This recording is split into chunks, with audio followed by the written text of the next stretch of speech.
where we're going to go over the drama in DC for this week.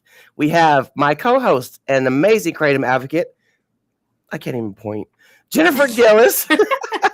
And then we have the lovely Miss Bev Scheckman from the Doctor Patient Forum. And then we have Mr. Mac Haddow from the American Kratom Association. And then over there in the corner, we have Miss Claudia Morandi from the Doctor Patient Forum.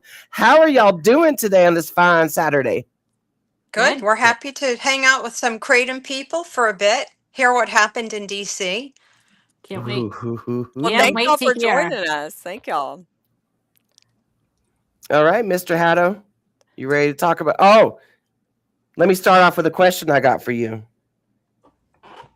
Yeah, Claudia and Bev, how long can you stay with us today? Do you know? Do you have a exit time? I don't usually stay long anywhere, so I'll be here for about. I'm the first to arrive and the first to leave at everything, including parties. She'll stay. She'll be fine. She just needs to tell herself she's leaving in 10 minutes and she'll be fine. Yeah. Okay, Mr. Haddow. Another critic is Andrew Kolodny, with whom you've had several intense public discussions with, including at the 5th Annual Kratom Symposium at the University of Florida in February, and again this week after the AKA Congressional Briefing. What was up with that? What was it that I saw that y'all were going in on? So I actually interrupted the conversation in Washington, D.C. that was going on between Dr. Rahul Gupta, the former director of the Office of National Drug Control Policy at the White House under President Biden, and Andrew Kolodny, because I overheard, as I was finishing an interview, Kolodny criticizing what Dr. Gupta was saying with respect to kratom, claiming that kratom deaths were out of control, and of course, Dr. Gupta was explaining that these kratom deaths are being mischaracterized and that they are not accurate in terms of an assessment made by the medical examiners and coroners, upon which the data has been amalgamated by the CDC. And so I stepped in, and of course, Kolodny was asserting the claim that every single one of those deaths is evidence of an out-of-control epidemic of kratom overdoses. And so when I stepped in, Dr. Gupta made a quick exit. He actually was being held up from getting to another appointment anyway. But this is an extension of the discussion that I've had with Dr. Kolodny. Just a bit of background. Dr. Kolodny, as both Claudia and Bev know well, made his entree into the addiction world by actually manipulating what happened in the pain control space with opioids, where he was the architect largely of reducing availability of valuable pain prescription medications to patients by restricting access. And he demonized opioids and made a fortune in actually testifying at various hearings about the dangers of opioids, and then became, after that dried up, he became a consultant to various local and state jurisdictions on how they could collect settlement money to do it. And now that money's pretty much drying up from a consulting basis, and his new target is kratom, and he's using the same playbook. This is about being able to mischaracterize so-called kratom deaths, relying upon large databases that do not accurately portray what is actually happening in the lives of these people that are looking to find some solutions. And I pointed out to Mr. Kolodny, hey, look, bottom line here is that data set is invalid for the purpose for which you were trying to use it. We've seen multiple examples of where this hasn't happened. And then he acts surprised when I pointed out the very database he was using, the Centers for Disease Control, had previously done a similar amalgamation of this information, and they themselves analyzed it and said that of the so-called 152 kratom-related deaths, only 7, according to the CDC, based on the reports from the medical examiners and coroners, were kratom only.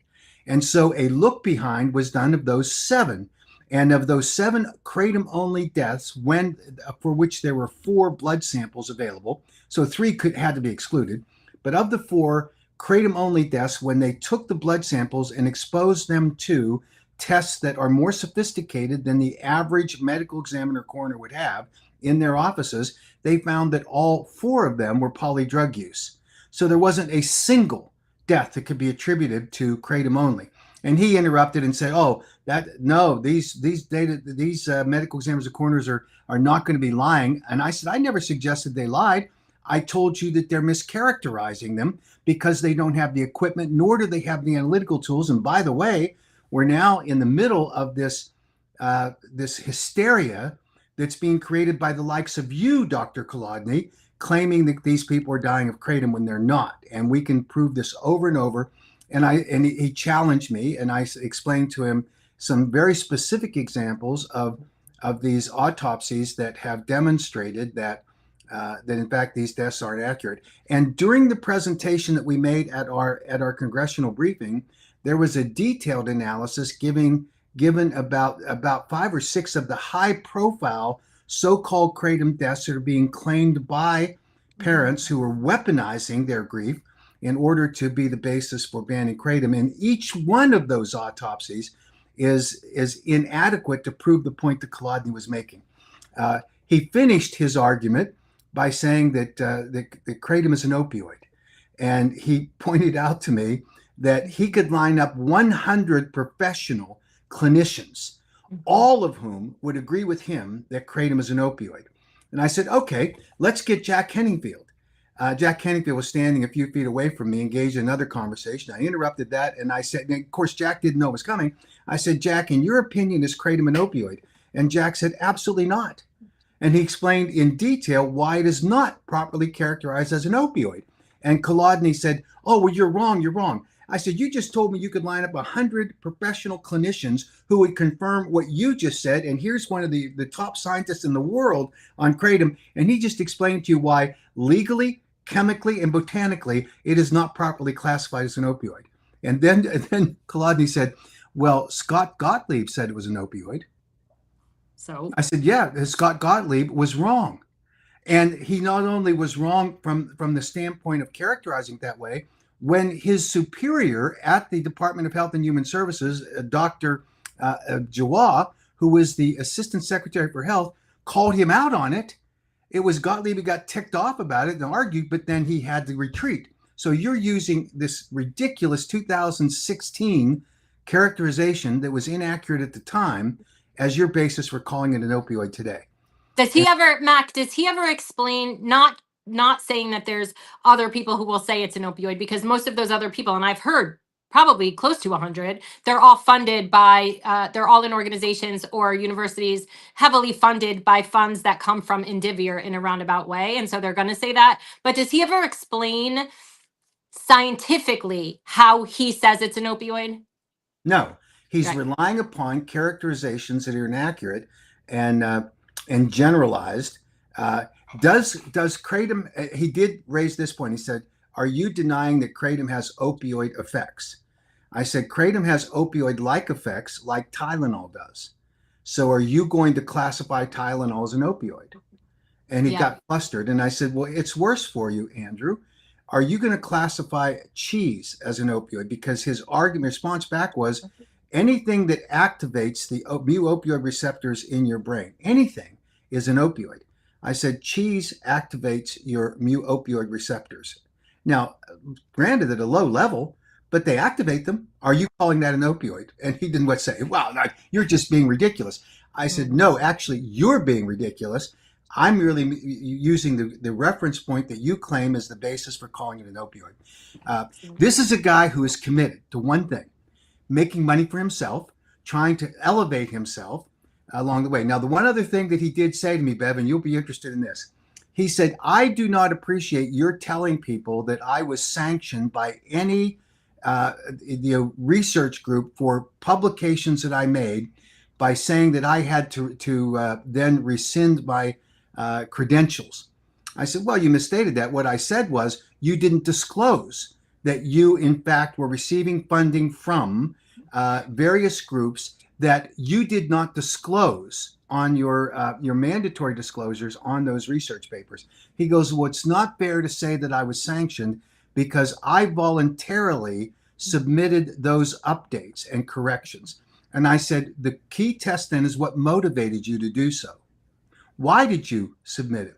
Why didn't you disclose it at the outset? And he goes, well, I said, are you saying that you just came an epiphany in the middle of the night? Or did someone point out to you that maybe you need to correct what your disclosures were ethically? And he said, well, you're just splitting hairs. I said, no, I'm not. This is the bottom line. You were, in fact, sanctioned. And I said, now, let me tell you, well, I said, you were had to make a correction. He was taking exception to my characterization. He was sanctioned. Nice. I said, this is like a prosecutor telling you, you can either plead guilty or I'm going to take you to court and get a guilty plea, guilty finding against you.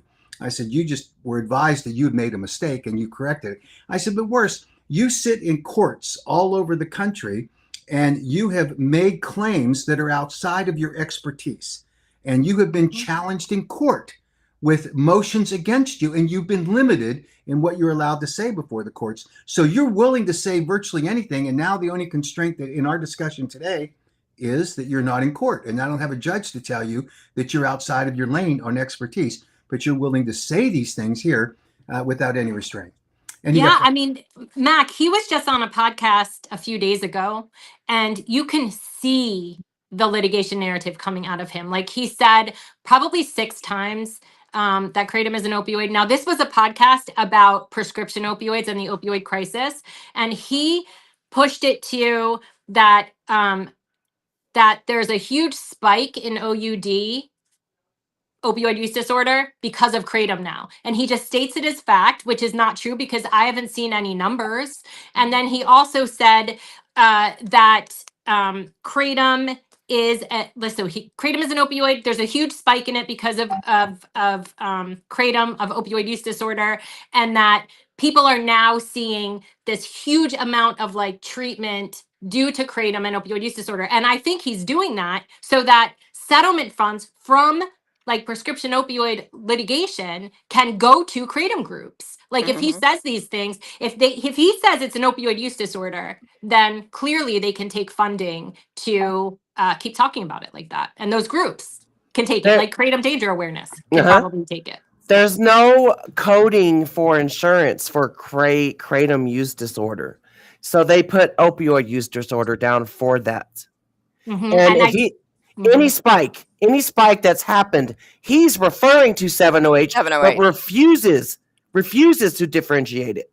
But the thing is, even during the height of OxyContin prescribing, and Jeffrey Singer puts out these statistics, and we made a short video about it, that even during the height of OxyContin prescribing, there was never a spike of opioid addiction. People moved to the available drug. And so they went from what they were taking and moved to OxyContin, but it remained relatively stable. The only year that there was any kind of weird spike was around 2013, where they changed the definition of opioid addiction to opioid use disorder, and then you can't compare it anymore. But he also said in the podcast, 5% of the country has opioid use disorder. He said this the other day. That's not true. The National Drug Survey, the NSDUH, which is where we get statistics in this country, the most recent one, they don't say anything near 5%. So he just continues to put out all of these lies, and it's so frustrating because no one calls him on it. Yeah, and that's how it is. Yeah, nobody says anything. They take him for his word because of who he is.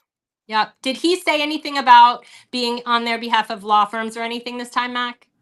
No, in fact, he denies it. He said that he is not acting on behalf of any litigant, that he's not involved in any kratom wrongful death cases, that he's not. That's not his game. He's only trying to educate policymakers about the dangers of kratom, and he's calling out this bad data set that we're claiming that the kratom is safe. He says no, it's not safe. It's highly addictive and it's deadly. I asked him to explain to me if he understood the difference between the raw leaf kratom materials and properly extracted, where you're not upsetting the ratios using FDA-approved food grade solvents, and 7-OH, which obviously is chemically manipulated. And he tried to tell me that 7-OH and kratom are the same, which is the narrative from 7-OH. And this is a tricky subject because there are people that are addicted to 7-OH now because of its chemical profile. It got on the market without there being any safety testing, which the 7H people admitted. There's no controls on the quality control because you cannot get an FDA registration for a lab or manufacturing facility because they'll shut you down if you're producing 7OH because it has not cleared the safety threshold under the Food, Drug, and Cosmetic Act. And then I told him, I said, here's the bottom line. It's dirty. There's no way that you can tell. Some manufacturers are using a process that is literally, as they've described it, as using pull shot chemicals. That's the cheapest way to do it, but it's also the dirtiest. You don't know what chemicals get thrown into it. You don't know what the residuals are. So you're putting these people at risk. And he's saying, oh, they're the same thing. I said, they are not the same thing. And you're suggesting that they are. Sorry. And he did say that there are many people who are claiming they're showing up at clinics where he claims he's treating them, which was an interesting thing. He didn't answer when I said, are you really treating patients? And he wouldn't answer that question. But he said, my patients are showing up saying that 7OH is helping them with their pain. And I said, okay, it may be, but it ought to be a safely formulated, properly regulated product. That's all I'm saying. And if they ban it, that will force it into the new drug application process where it's where it can be properly evaluated. So he's obviously scouting for more contracts to do this kind of expert testimony. And he'll be subject to the same restrictions, I think, in the end of these he currently opioids. I mean, he might not be for wrongful death. Like I don't think he did a lot of wrongful death cases. He usually is hired on behalf of what turns into like mass tort multi-district litigation cases where he's an expert witness or a consultant. And I don't believe for a second that he has not spoken to law firms about it. Once Wendy Chamberlain started saying that Andrew Kolodny was helping them prepare and all of this, there's no way, I don't believe for one second, that he's not working with a lawyer or at least having spoken to a lawyer. And the 7OH and Kratom being the same is the same playbook. Just like he always says, Vicodin and heroin is the same. Like this is what he does. It's all part of that. He needs them to be merged together. You need a drug that, like a prescription pain medication that is safe when taken as prescribed usually, and then an illicit drug that is often not safe and contaminated and we don't know what's in it. And it's a very same dynamic, and he needs them merged and blurred to be in one category and for everyone to believe that, so that all of the deaths, all of the addiction, all of the harm can be blamed on Kratom. I mean, just like he did prescription opioids. It really, what you said, Mac, is it really is the same playbook. He makes me so upset. Oh, go ahead, Claudia. My greatest fear is that 60 Minutes will give him a platform again. Oh, and he will wipe. Again? He will, and if they do, he will wipe out the kratom industry. Andrew Kolodny did not wake up and said, "I'm going to take a trip to DC with my backpack on." Just to learn, just to have an in-depth conversation with Mac Haddow. This man is a monster, and I just hope, what you folks have that we didn't have as a community is you have, a team of lobbyists, and you have very active advocates, who can get out there, as opposed to the pain community. We had, as the Italians say, ugats, nobody. And we still have nobody. But as the founder of the DPF, and who's ever watching this man must be watched every step of the way, because he is a menace to medicine. He is a Bernie Madoff of medicine. He has amassed wealth like no other academic has, other than his colleagues at his, the Doctors of Prop. But they are single-handedly responsible for not only a growing suicide list in the pain community, but a spike in deadly overdoses. And nobody will, I started organizing protests outside his office. He is, in simple terms, he is a monster. And I just urge the Kratom advocates to continue doing what you're doing. And thank God that you have Mac, because like I said, we still have nobody. And, so many of our constituents have told us that Kratom has helped their pain. And actually so many constituents have also told me that 7OH has helped their pain, but if they weren't ripped off of their, regulated full agonist opioids, they wouldn't have had to go to 7-OH. And we can take the 7-OH off the market, but guess what? There's already something taking its place, and we're going to take that off the market, and there's going to be something in that place, and it's going to be deadlier. So I just urge that Kratom advocates continue to do what you're doing. But I just pray to dear God that 60 Minutes does not give this man a platform, because no media outlet is calling him out. He always fails to disclose certain things.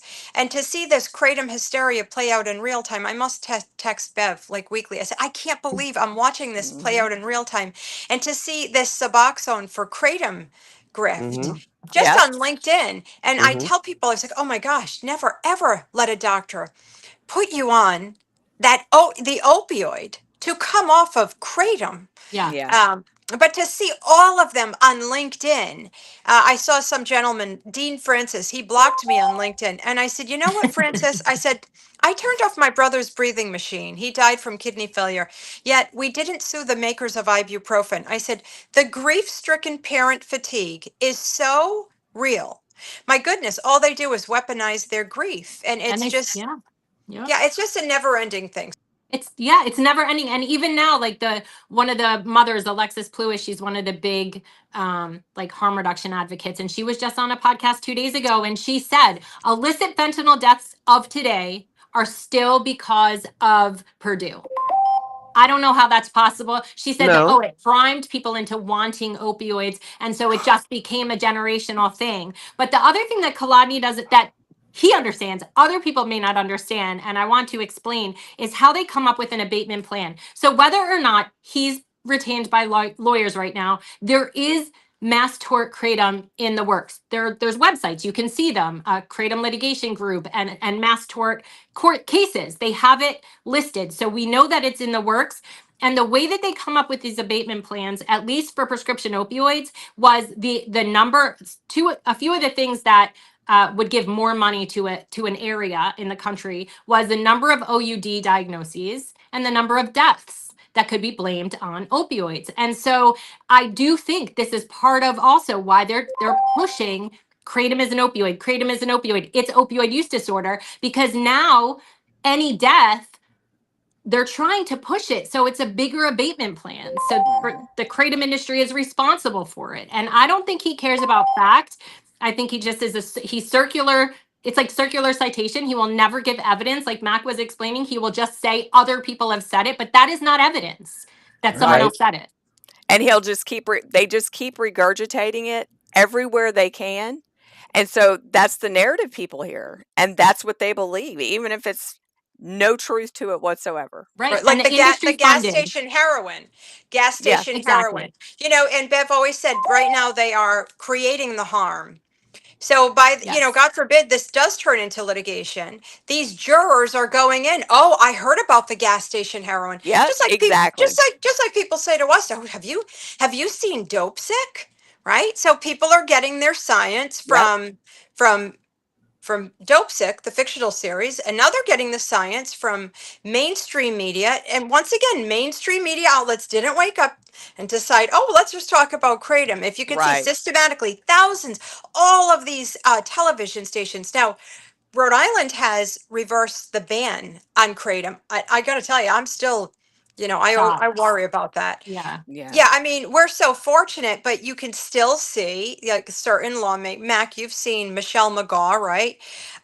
Just despises kratom. That woman loves the opioid Suboxone as a pharmacist, and Yeah. it's just this cult-like. It's like a cult, the Yeah. Suboxone cult. Yes. But if you're a doctor who happens to see this, you should be jailed for putting a patient on the opioid Suboxone to come off of kratom in its pure form, because Yeah. quite frankly, I don't know anybody who died after using kratom. I learned about kratom probably 10 Right. years ago. I was doing a photo shoot for a fitness competition, and the photographer had Crohn's disease. He's like, oh yeah, I don't take pain medication, I manage it with kratom. And that was the first I heard of that, and all of a sudden it's gas station heroin.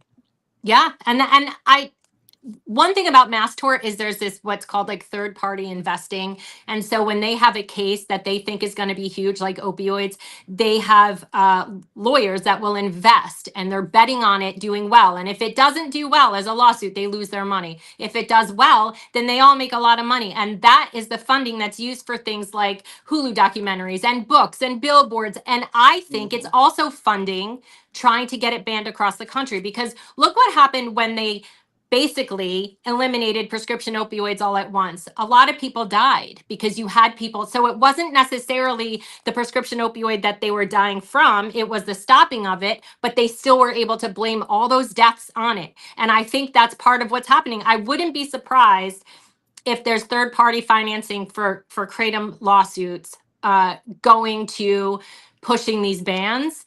And I think what they want is for everyone to be cut off, hoping that they go to 7OH or that they go somewhere else and they die, because then they could blame that on the kratom and it jacks up the abatement plan again. Like, I think Yeah. it's just, it's sociopathic. They don't, this is not about safety. This is not about concern for addiction. No. This is about money, pure and simple. Well, and I think if it cannot be underestimated that the exposure that you have created to Andrew Kolodny, both Bev and Claudia, and the work they've done is going to save lives down the road with the kratom world, because right now it is his objective to replicate exactly what he did with opioids and try to demonize kratom in the same way. And we would have been unprepared for it, but for the work that you've done. Yes. We're grateful for it. Exposing this man for what he is. He is peddling his services to government agencies around the country and at the federal level. He told me he was pitching people to be able to explain what kratom's real dangers were, and that was what led a little bit to the discussion I had with him actually earlier down in Florida, when he was pitching the virtues of Suboxone. Now, he denied that he has any relationship to the Suboxone manufacturer, that he doesn't really do anything for them. That's probably true, Mac, because But he did. He's But he made did. right many years ago when he was peddling it to the prisons.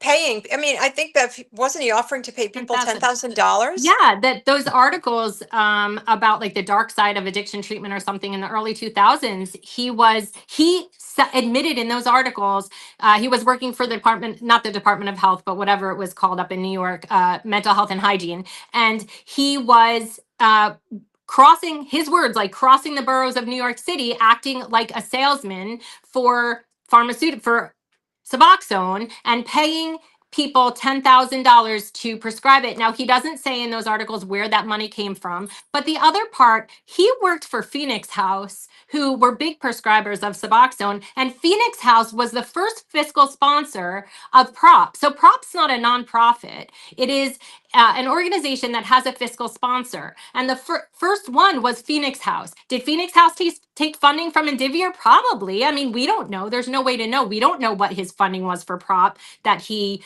created in 2010 with them as their fiscal sponsor. And then when he cut ties with them, it went under Fed Up. Rally, Rumler Hope is his fiscal sponsor now, and they take money from drug testing labs and things like that. And so, he's heavily funded. PROP is heavily funded. As long as he's under there as a fiscal sponsor, he's going to be heavily funded by addiction treatment industry, whether it's treatment centers or labs or anything like that. But we don't get to know what he's funded by.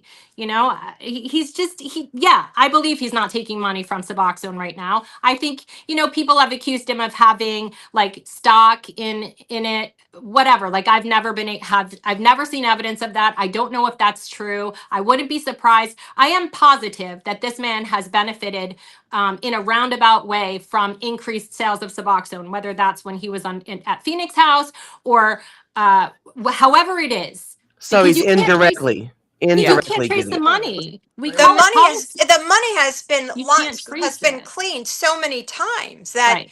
it is just impossible to trace the money to these people. But it really is a racket. Let's talk about Shatterproof briefly. So the founder of Shatterproof, once again, another grief-stricken papa, right? Mhm. Lost his kid. I think his kid died by suicide, Yes. but blamed it on pills. Shatterproof is a massive organization. They are funded by the makers of Suboxone. They receive money from Indivior. So they receive money from an opioid maker, but of course nobody cares about addiction organizations who are funded by opioid makers. Only, God forbid we ever took one penny from Yeah. any opioid maker. But I've seen Shatterproof create their own kratom epidemic. They're I talking just can't. about it now. They're talking about Yes. it, and Yeah. so is Caleb Alexander. And Yes. it goes beyond that with Shatterproof because Tom McClellan sat on the board of Shatterproof for I think a decade, and he also sat on the board. He was a non-executive director for Indivior, making and having shares in it. Probably made over $1 million during that time, and they took funding from makers of Narcan, and like Claudia said, the makers of Suboxone. And Kolodny was also on that advisory board for a while. He's on the board of Fed Up and has been of Rumler House in the past. So he's heavily if he sits on the board of an organization or has sat on the board of an organization in any role that takes their funding from Indivior, then how can he say, even if he's not taking money from them, how can he say he doesn't benefit?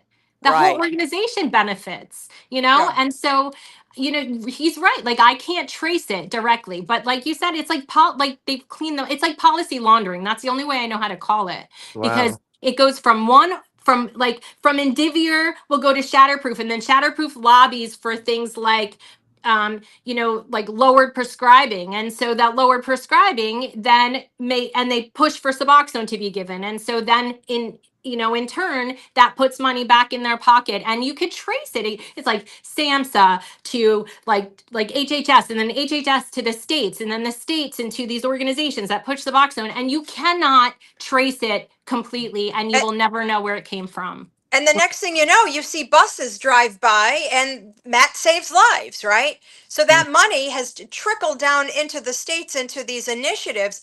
I don't care what anybody says. The war on kratom is about Suboxone. Mm-hmm. Get them hooked hard. And I think the Suboxone dental lawsuits, because people are seeing all of those Sublocade advertisements, I see it I on can't. TV too. Oh yeah, and that's just because the Suboxone lawsuits will probably bankrupt that part of Indivior. So I think what they're doing right now is that damage control, right? Hmm. Let's get these folks on kratom. Let's encourage them to get an injection. They're just so sick and twisted. I've never seen anything like this on my life. The war on kratom is not about saving lives. The war on kratom is about getting more people. There is a generation hooked on the opioid Yeah, buprenorphine. A yeah. generation. They're not Yeah. coming off of it. No, and they Oh, want everyone on it. It is the same. It's about that, and it's about litigation, and nothing else seems to matter. And I do want people to understand that opioid use disorder is a diagnosis from the DSM, the Diagnostic Statistical Manual, the DSM-5, where they created these criteria for opioid use disorder, and in that there is a built-in safety that if you are under the care of a physician, so if you are taking Vicodin or even Suboxone under the care of a physician, then two of the criteria cannot be used against you to diagnose you, which is withdrawal and tolerance, right? Because everyone who takes it every day is going to have those things. And so it's a built-in safety. And all you need is two criteria to have a diagnosis of opioid use disorder. And so it's built in there, or else every single patient on opioids daily would be diagnosed with opioid use disorder. Well, I do believe that they're taking that and manipulating it because people don't understand. You hear him say and them say easily, kratom use disorder, kratom use disorder. Everyone who takes it daily has kratom use disorder. Well, the reason he can say that is because kratom doesn't come from a doctor. So you can't have that same exclusion in there. So anyone who takes kratom daily that has any kind of tolerance or even a teeny tiny bit of withdrawal if they stopped it would be diagnosed with kratom use disorder. And I think he's taking advantage that most people don't understand that. And then he makes it look like there's this huge explosion in kratom use disorder, which he in turn calls opioid use disorder. And it's all a sleight of hand. All of it is. None of it's real. It's manufactured. It's a made up crisis completely, but they're going to create an actual crisis if they ban this everywhere. And many Just people like, are going to bank from it. Mm-hmm. Yeah. well, and I think yeah, people will profit off of, People more suffering. suffering. But I just hope that there's more honest doctors who will come forward, perhaps they're kratom consumers. I just pray that there's more honest people than we had. Yeah. We had nothing but dishonest people throughout our crisis, and we're still in crisis. I just hope that there's more ethical people that are willing to come forward and say, stop. This is not a kratom. We don't have a kratom crisis. Would I like to see 7-OH regulated? Absolutely. Would I like to see pain patients be get on their pain medication instead of 7-O? Absolutely. But just to see the amount of dishonest addiction doctors, because I personally believe addiction medicine is a cult, Yeah. and to see them on TikTok talking, yeah, so you're desperate to come off kratom. I said, who is desperate to come off kratom? You folks are creating crises to satisfy your love for the opioid Suboxone. So we've got to hope that, Mac, I just hope that you continue to find more honest people to get involved, to come forward on behalf of kratom consumers so they don't lose access to this plant. Well, it appears to me that the importance of Kolodny claiming that kratom is an opioid is so that he can justify the treatment option being Suboxone. Yeah. Because I challenged him directly. I said, you are actually advocating for people that suffer from what you call kratom use disorder, and you call kratom an opioid, and you're using Suboxone? I said, that's insane. And you go, oh no, that's how you have to treat opioid addictions. I said, I get it. And so that's how you're justifying it. And then on top of that, he's claiming that naloxone can be an effective tool in a kratom overdose. I said, naloxone doesn't touch metrogeny. Doesn't touch it because it goes to a different sector of the brain. Doesn't go to the brain where you have respiratory suppression. So you're wasting your naloxone, and more importantly, you're addicting people with Suboxone, which is an opioid, which obviously is going to be a big problem. And he said, it's not an opioid. Suboxone is not an opioid. And I mean, he goes around. He said that? Oh my gosh. So, and I think maybe it was in the context of being a full agonist opioid treatment, but yeah, this is to me, at least it appears that, and in my opinion, he is now trying to develop another cash flow stream for himself, and he's trying to justify a marketplace where he's either advocating for them for profit, or that's part of his money laundering scheme or whatever it is, in order to justify his pitching to these. He may not be receiving money directly from Suboxone, who knows, but he is getting money from these agencies that are contracting with him to buy his consulting services, all of which benefit from him calling kratom an opioid, all of which benefit from recommending Suboxone as the treatment methodology for people that are showing up in clinics without asking the fundamental question, is this kratom natural or is this 7-OH? That's a critical question that they need to ask. And I think people are starting to wake up to it, not yet there in the levels they need to be. You look at what the Poison Control Center data that he frequently uses. I said it wasn't until last year that at the national level, the Poison Control Centers now have a designation where they ask, is this 7-OH or natural kratom? The state level people haven't caught up with it yet. So all of the data, this data dump that he likes to use, isn't properly categorized. In terms of his wanting to call natural and 7-OH the same is his manufactured justification, not the scientific reality. And even the 7-OH people are coming to admit that, in terms of how it's manufactured, you're taking a trace amount of 7-OH in natural kratom leaf products, and you are chemically manipulating it to create a product that's majority 7-OH. Some of it horribly so. And then Claudia pointed out correctly, then the next iteration is pseudodoxil, which is a next step off of 7-OH. And then you have 8-OH, 10-OH, and 12-OH, which are new derivatives that they're using to get around the limitations placed by the governments.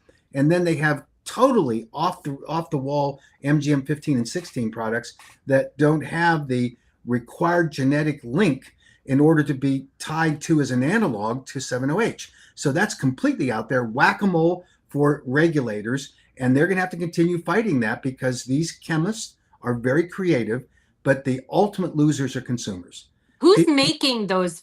Is it in this country? Is it out of this country? Who's making all of that? Most of it is happening right here in the United States, although I can tell you that I was in Thailand, invited to go to a conference there.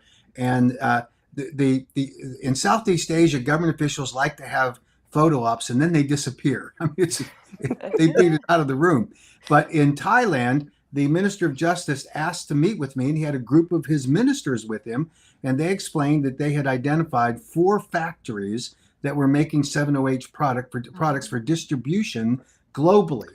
And I said, are you able to trace any of that to the United States? And they said, well, no, actually it's going to China. And then we suspect it's going to the United States. Wow. So I think there's truth to that. But the majority of 7-OH today in the country, I believe, is being manufactured in Florida, in California, Colorado, and some in South Carolina. And they're white labeling these operations to produce hundreds of products that are just labeled whatever they want to label them in order to attract people. And I hear people all the time say, oh, well, we should get rid of these products that are being manufactured that are attractive to children. You look at the packaging for these 7-OH products, it's horrific. Yeah. And Smurfs, you get wildly colored watermelon flavored, and then they have all this really attractive for teenagers kind of packaging. It's terrible. And yet they're the same people funding these 7-OH advocacy groups that the advocacy groups are saying we shouldn't have those. And here's the kicker. There's an advocate by the name of Michelle Ross who sat and told the California legislature that they no longer are making sublingual or chewable products that bypass your gut, go directly to your bloodstream, and hit you like a freight train. She said, we're not doing those anymore. It took me a day and a half to get home.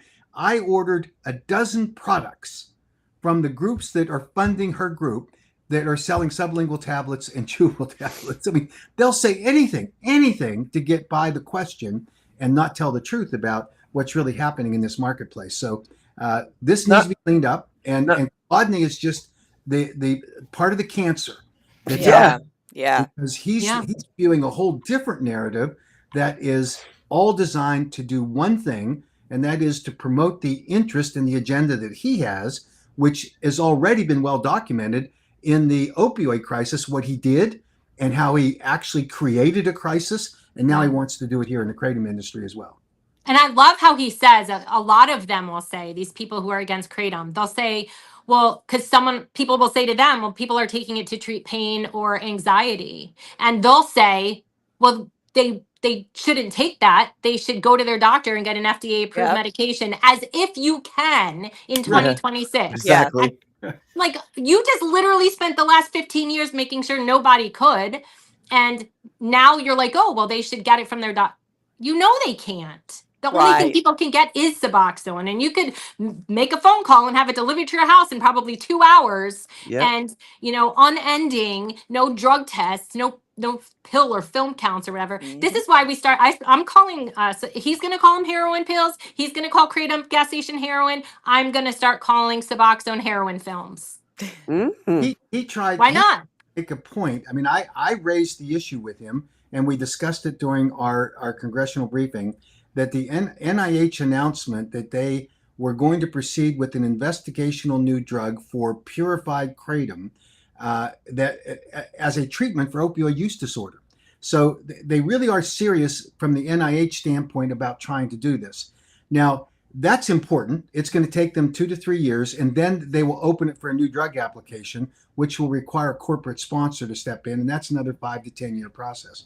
But the most significant thing about that particular announcement is that in order to do so, they had to have cleared an institutional review board, an independent IRB evaluation on the safety of the product that they were going to test in human subjects. And they had to prove there was a reasonable basis for safety. So how in the world can Kolodny's narrative and theory about the dangers of kratom killing people not have been evaluated by that IRB? Of course it was. And the IRB concluded that all of this, God love these people that are really suffering from the pain of losing a loved one. Doesn't mean they're right. It doesn't mean that the medical examiners and coroners they rely upon were right, because we know they're not. And it doesn't mean the Kolodnys of the world that are fueling this anti-kratom narrative are right, because they're not. The bottom line here is that an IRB looked at the data that was available, which includes every single death, every single one over the last 10 years, and they determined there's not an unreasonable risk to safety of patients taking purified metrogene, which is a higher concentration and strength of a product, and that is as conclusive as you're going to get until they complete their study. So to me, this, and I said this to Kolodny, and he said, well, I have no idea what you're talking about. Of course not. The bottom line is, an IRB is an independent group that's designed to protect human patients. You can kill rats in studies. I get it that the PETA people don't like that, but we've accepted the risk associated with animal testing. You don't test humans in the same way. You don't experiment on reasonable risks. And if you believe Kolodny, every person who ingests a kratom product is at risk for death.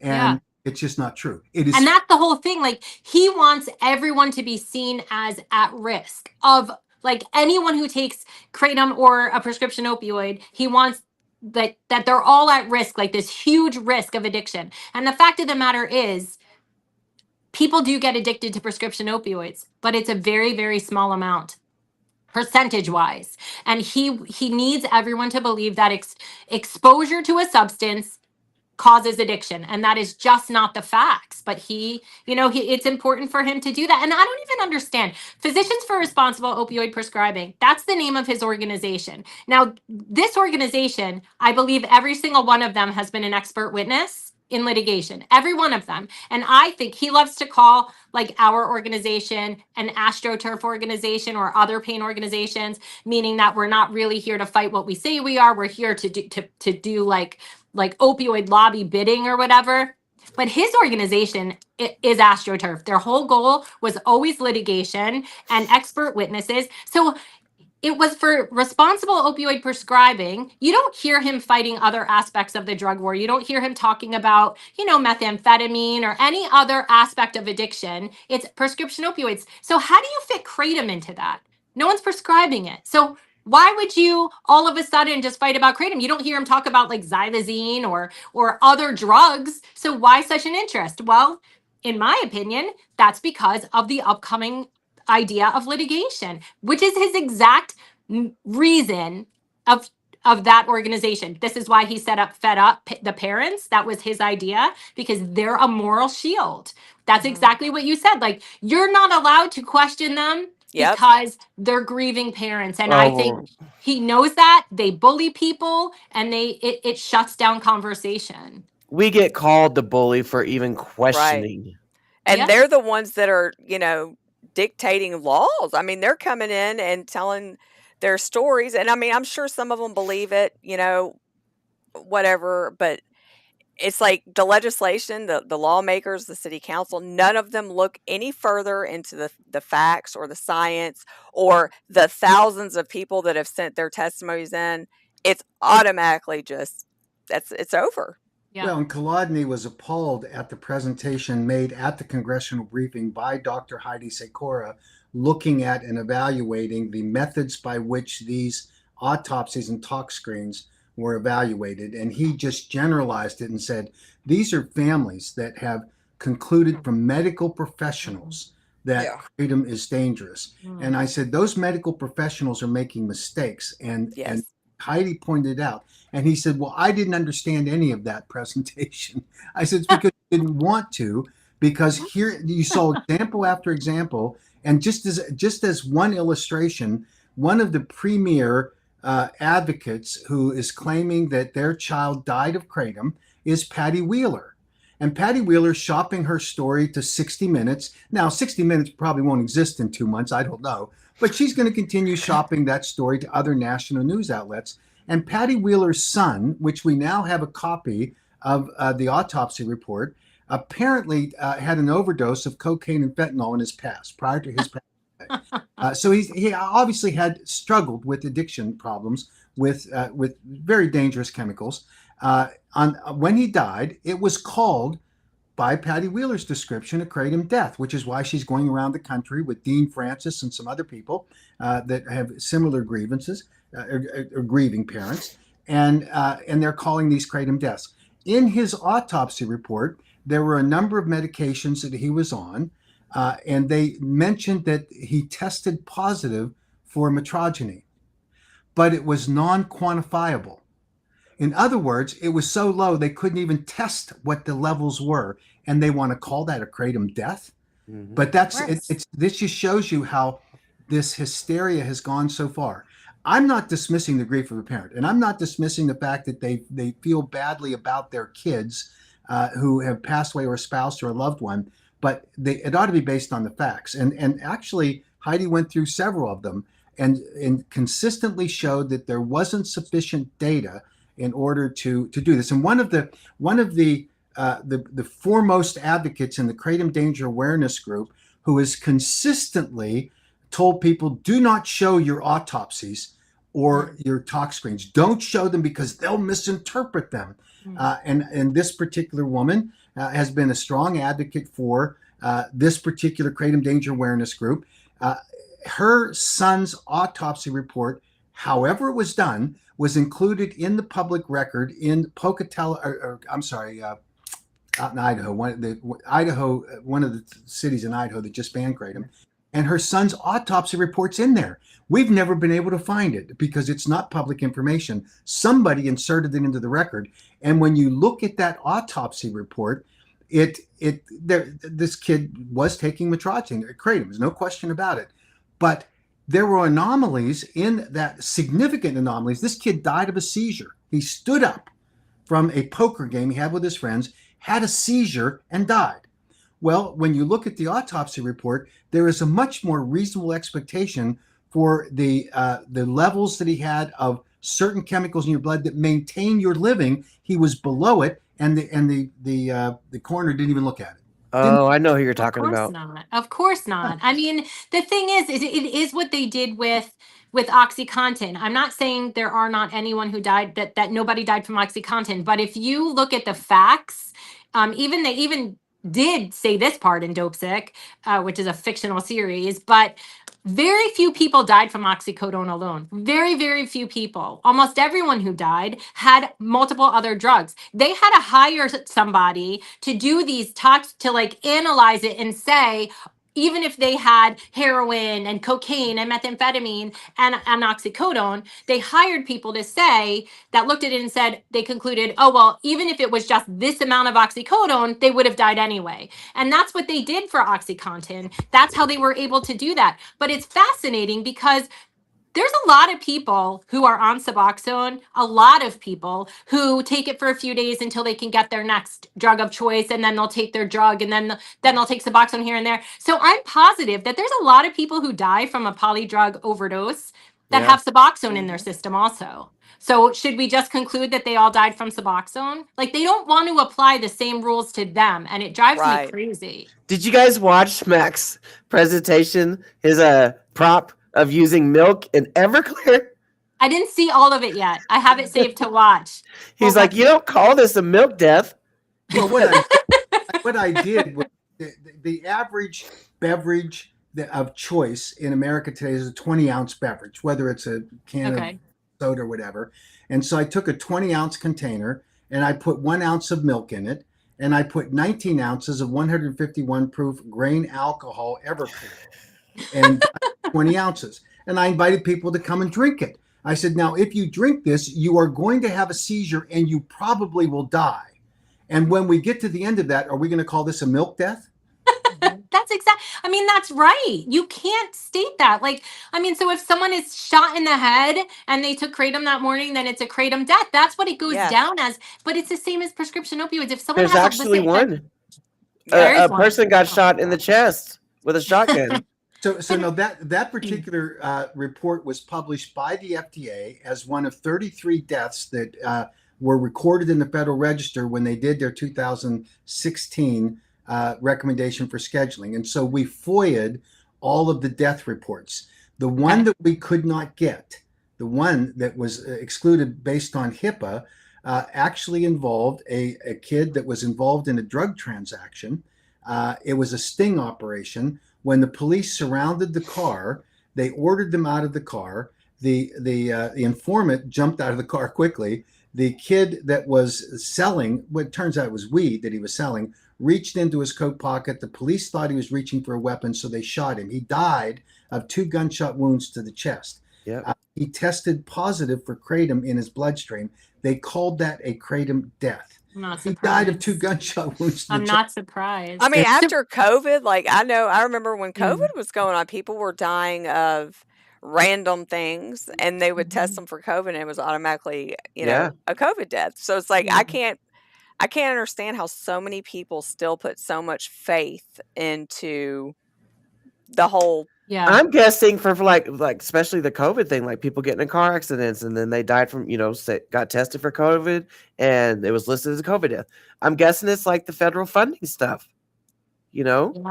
just like what we're Yeah. seeing going on right now with kratom. You are When- not going to get reimbursed at a drug rehabilitation clinic if you come in and treat a patient for what they call kratom use disorder if you treat them appropriately, which is to let them self-detox from kratom over a 10-day period as described by Nora Volkow. You don't Yeah. get reimbursed for that.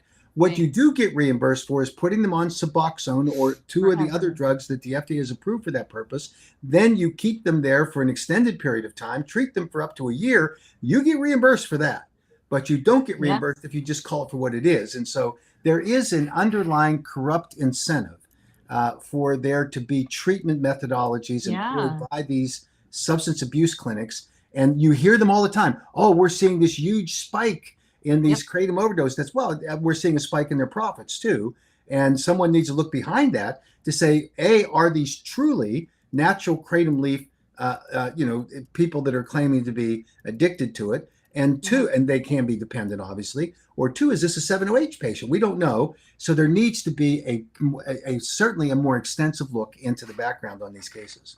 Yeah, I mean, in Divier, well, back when they were Reckitt, before they split off, when they were Reckitt Benckiser, we have one of their presentations, like 2011, I think, where they called chronic pain patients on daily opioids their untapped market. They literally, we were part of their business plan. And so if you think about it, like they knew, like if you cut everyone off of prescription opioids, some will go to Suboxone, some will, and that's what they wanted. But Kratom, I think, put a wrench in that plan because a lot instead started taking Kratom, and Well- I think that where they're untapped market, well, they didn't get all of that market anymore when those patients were cut off, and I think that's they're upset. And When I got cut off, Yeah. I started doing cocaine. Yeah. And I was just about to start shooting up heroin before I watched A Leaf of Faith and bought kratom at the smoke shop the next day. Architect were the artificial controls that were placed by the government on prescription of opioid medications to treat pain patients other than Andrew Kolodny. Yeah. I mean, he contributed to drying up of all of these, right now the opioid death cases are reduced because of what Kolodny did, and his cash cow's gone. And so now he can't be testifying in these cases. He can't be advising the governments, local governments. Kratom is his problem. And so he's trying to weaponize and monetize it.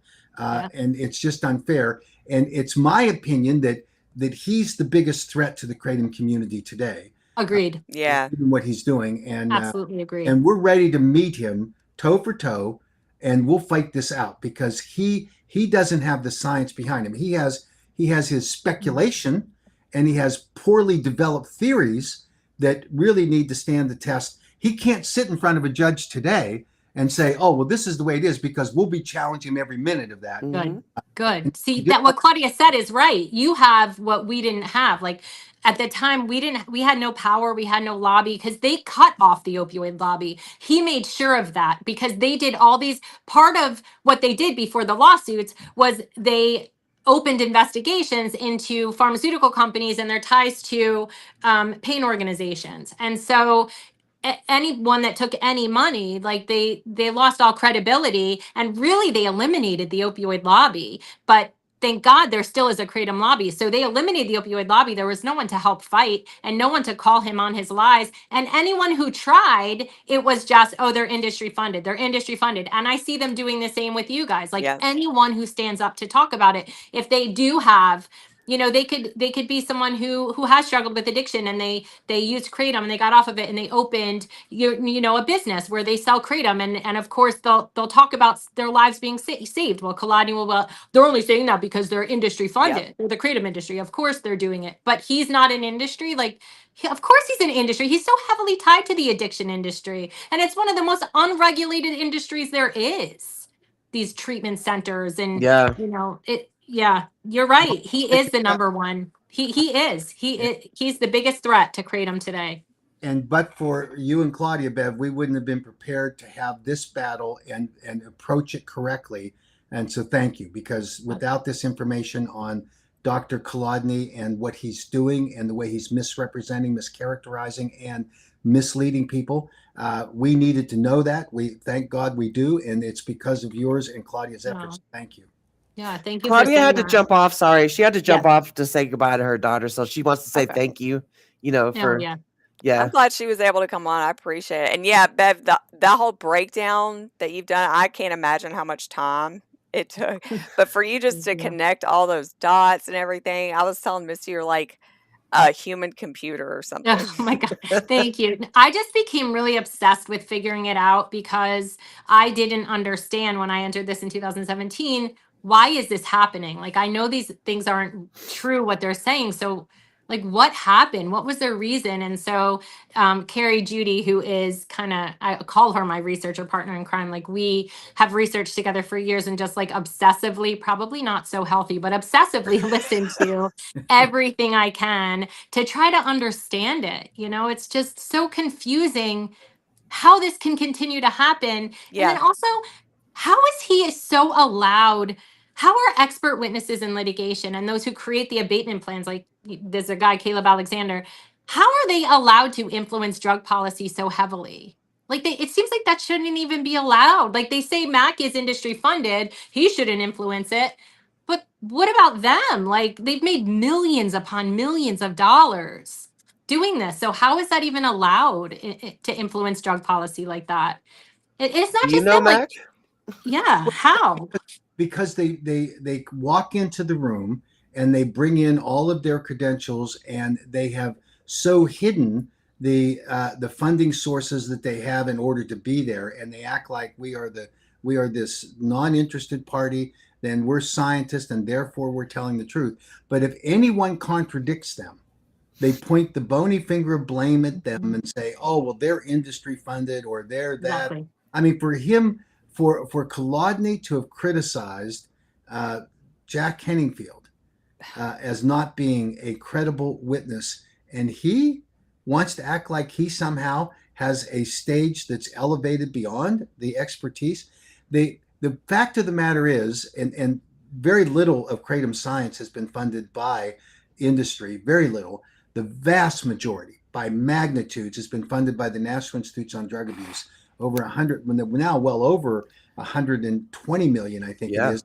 And this That's important. That's an important fact yeah, right Yeah. there, because he will claim the opposite and just say everything is funded by industry, and that's their whole motivation. So that's actually really, really important what you just said. I didn't know that. So most of the kratom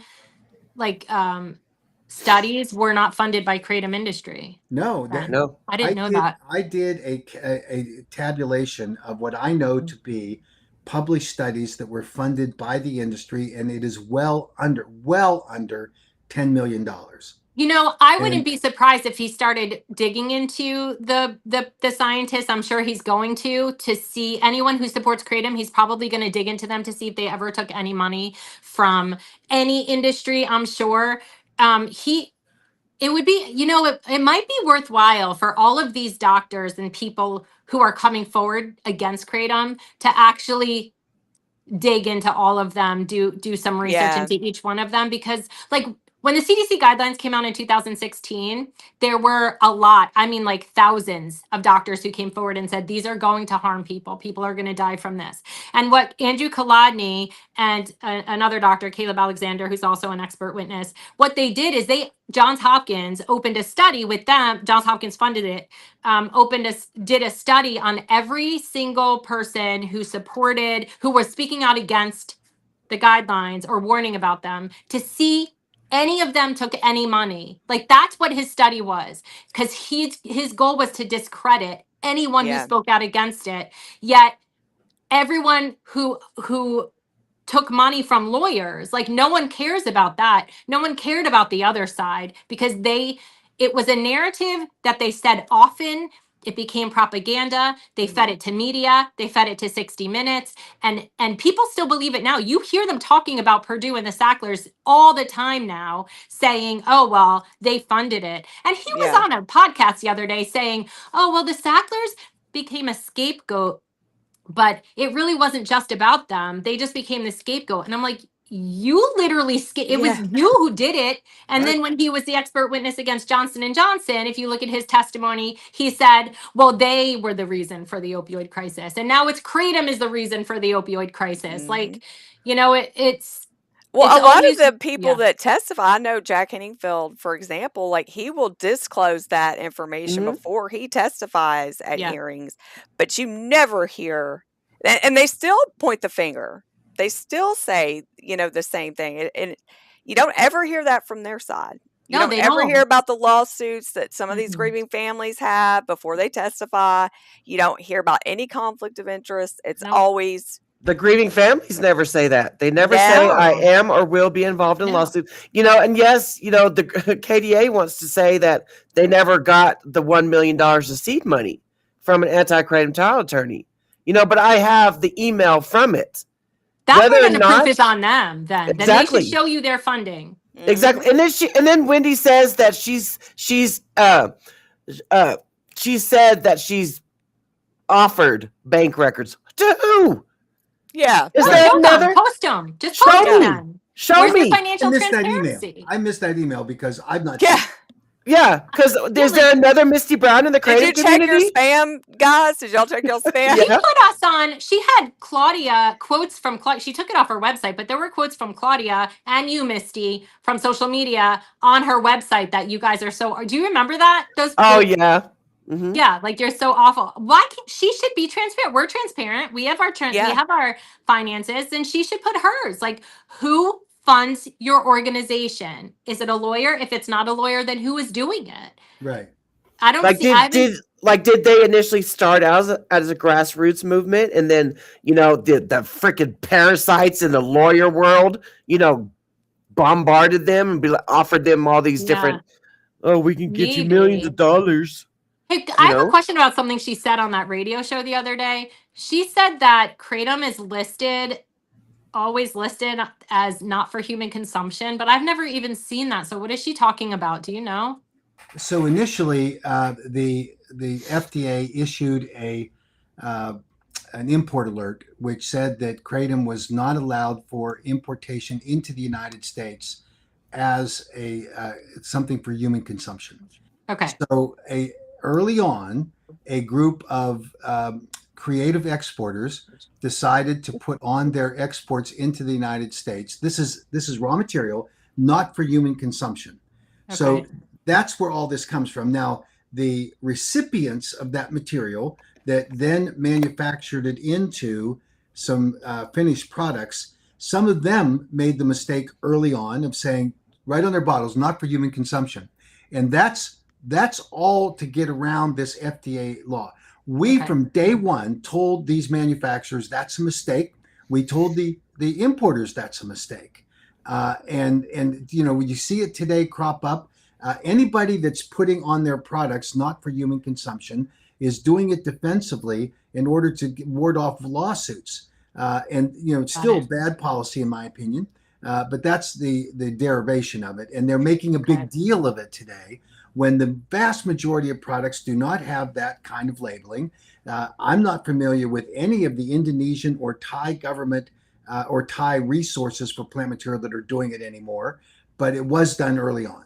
So she was given it as a talking point from somebody at some point. And then when she was asked, like the host was like, well, that doesn't make any sense. And what is it for? You could tell you heard it, right, Misty? Like she didn't know how to answer it. Yeah, like you can tell she didn't know what to say, but that makes sense. The way she said it, it made it sound like it all says that now, but I've never. No. That makes sense, Mac. Okay. Well, I remember when out here in Denver, when kratom was supposed to be, it was banned in the county of Denver, but that they were still allowed to sell it, as long as it was saying not for human consumption on there. Oh, So interesting. I remember that. And again, a bad policy to get around what that restriction was in some localities. There's a rule in the state of Ohio today, but that's by the Department of Public Health, that says that you cannot sell a kratom product in the state of Ohio unless it's in a clear plastic bag with no labeling instructions.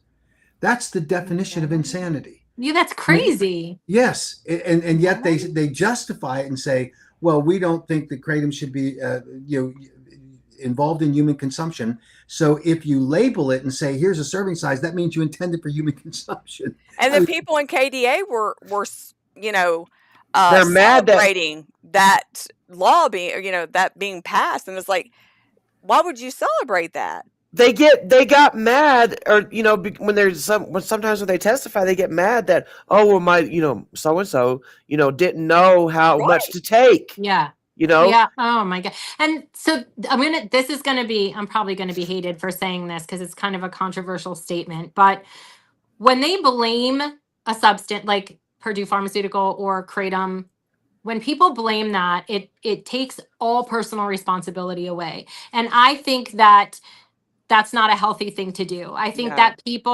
I'm not saying treat people horribly when they're addicted, but to take all personal responsibility away as though like they're robots and they don't have a choice in any of it is not really healthy. And, I feel as though, you ever hear these mothers of the kratom people say, oh, my kid was told that it was natural and safe, and so they took it. Well, why didn't they look it up? Number one. And number two, what's their history? Do they have a history of addiction? And if so, why is it not on them that they took a product that they didn't research? Like, exactly. And they'll never disclose if they struggled with addiction before that. I don't know. Because if you ask a question, you get called a bully. Right, Yeah, because how dare you question a grieving parent? It's a moral shield. It's ridiculous.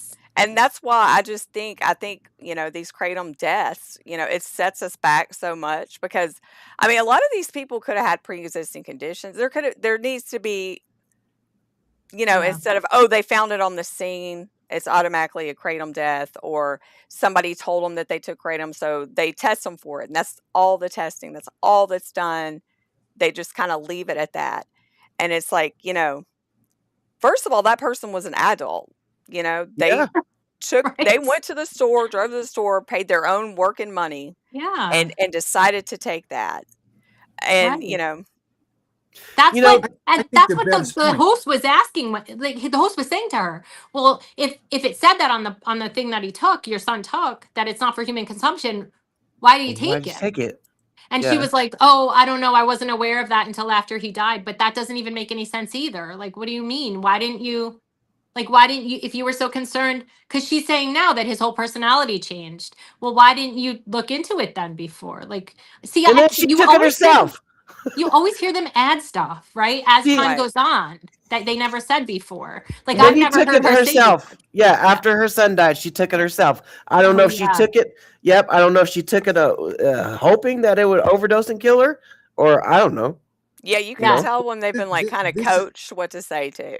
This is a critically important factor that Bev's brought up. If you have a product that you purchase and you look at what the recommended serving sizes are, if you abuse it, if you take too much, then that's on you. And the duty to warn by a manufacturer is satisfied by disclosing what the appropriate serving sizes are and what the amount to be consumed in a 24-hour period are. And if you violate that, that's a personal responsibility issue. Exactly. Or if you're drinking a gallon of whiskey and, snorting cocaine and then also doing that substance.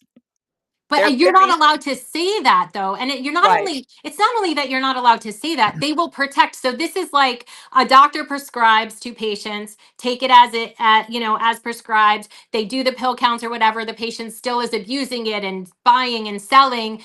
and they will protect that patient because they're a victim of the substance. They're a victim of the drug, even though they were the ones taking it not as prescribed. They were selling it. They'll never be arrested for it. They'll never be in trouble, or even not even in trouble, but like made to take personal responsibility. But the doctor will go to prison, and it's the Purdue's fault, and it's everyone's fault but the person. And if you say that, then it's that same, how dare you hate addicts. That's not true at all. I'm not saying that. They Right. deserve compassion and kindness and treatment and help. But how is it helpful? How is it that you're protecting? They'll protect the drug dealers too. They'll protect, like, they don't want them in prison. They don't want drug dealers in prison because, it'll harm people who are buying drugs illicitly, and they'll protect the people. And it drives me crazy even with doctors now. So a doctor could get investigated, they'll get in trouble. All the patients who are taking medication as prescribed are going to lose their medication. They'll go abandoned.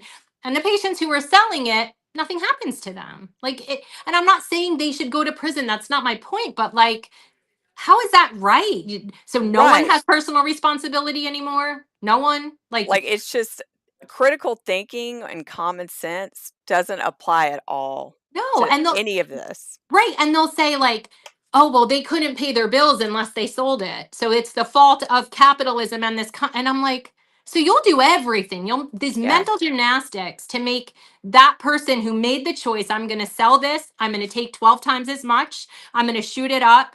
It's never that person's even shared responsibility. It's always going to be the industry. It's always going to be the vendor. It's always going to be the substance. And anyone else who's taking it the way they're supposed to, when they suffer, oh well. Like no, Yeah. oh well. Those people don't matter. It's like No. my thing is like, even if it were the case, I don't know. Let's say somebody was allergic to a substance. Yeah. Let's say 5% of the whole world was allergic to a substance, but it benefited the other 95%.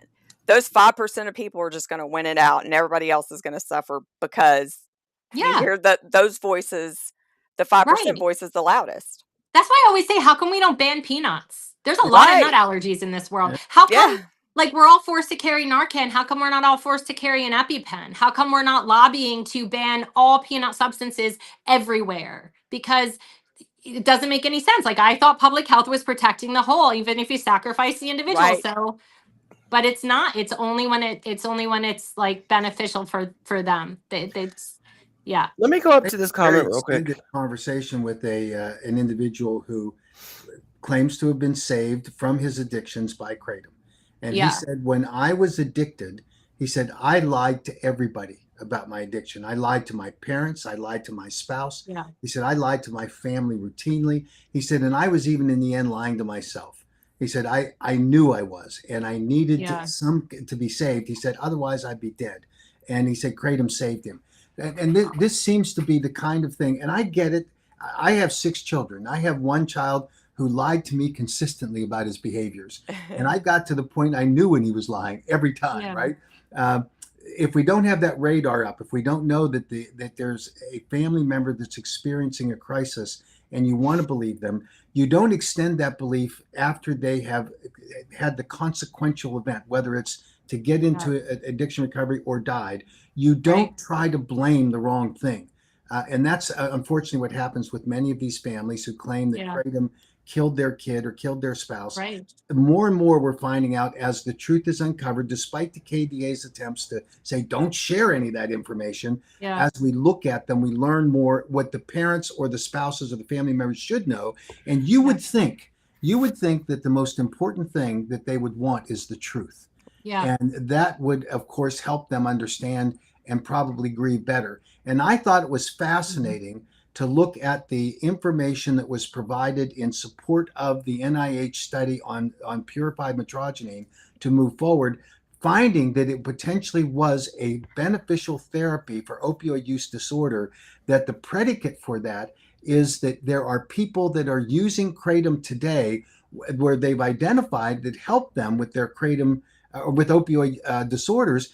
And why would it be surprising to anyone that someone who lost their journey along the way, overdosed on the opioid, might have Kratom in their system? Exactly. That's a really good point. That's an excellent point. And yeah, that's such a It's like, and I can see why parents I have two, they're 18 and 21, two girls. And if I say this all the time, if anything happened to them, like, I don't know that I could even breathe again. Like, so Yeah. I have so much like sadness and compassion for people who have lost their children for any reason. But I can also see, if you miss signs as a parent, but being a parent is hard, as we all know. And if you miss signs as a parent and something happened to your child, like, I would feel tremendously guilty. I think every parent does. And so I can see how that's also appealing to a parent to say, well, it wasn't anything I could have known anyway. It was the fault of, and then they could put all, I'm not saying the parents were at fault at all. I'm not Right. saying that, but I'm saying it's probably a way for them to put all of those feelings onto somebody else and say it was all their fault. And not only that, you know, these industries, these litigation industries, they manipulate these parents. Like, I Yes. think they're victims Oh, of yeah. this because they say to them, they do, like, if you do this, you're going to save so many lives, you're going to save other Right. parents from having, and it's just not true. And I think at one point they're going to realize that what they're doing is actually harming other children, and like the children. What about children like your kids, Misty? Like, if they took this away, wouldn't your children be harmed? Like, don't Yeah. your kids matter? Right. Right. Yeah, so they're harming people. They're harming so many people, and one day they're gonna understand that, and it could be stopped now. Like, See, are they ever gonna addiction, stop? Do you think? addiction for me, addiction was just a moment in my life. If Kratom was taken away now, I've recovered from my active addiction mindset that I won't go back to the streets. Yeah. I won't go backwards in my life. But if Kratom was taken away at a certain moment in my Kratom journey, especially at the beginning, I would have went back to the streets Yeah. because I didn't already work on my whys of addiction yet. There's Yeah. so many people now, like for me, like I say this all the time. Some people, yes, they don't like that Kratom is being sold in gas stations or smoke shops. But for me, that's where my journey started. Yeah. So it means a lot to me to have that product available. Whole leaf Kratom. Yeah. 708 can get the hell out of here. But to Yeah. have that product available for somebody in their desperation, whether they're going in just to help with their withdrawal from whatever they're withdrawing from, or they're like me, they were just like, you know what? Maybe this is the start of something beautiful. Yeah. I mean, do you know how many lives Kratom has saved of not just the addiction side, but for people in pain? Yes. Even so many, like, when a clinic is shut down, sometimes thousands of patients go abandoned at one time. And not only are they in withdrawal, but their pain is so severe, or people get double mastectomies and they're not given anything but Tylenol. And, people just don't even think about what happens to them after. And Kratom has given people a way to treat their pain where they're not drinking 2 bottles of alcohol a day just to Yes. treat their pain. Exactly. It saves so many lives. Like, it's the only thing when someone's cut off of their pain medication, and sometimes they're cut off on a super high dose.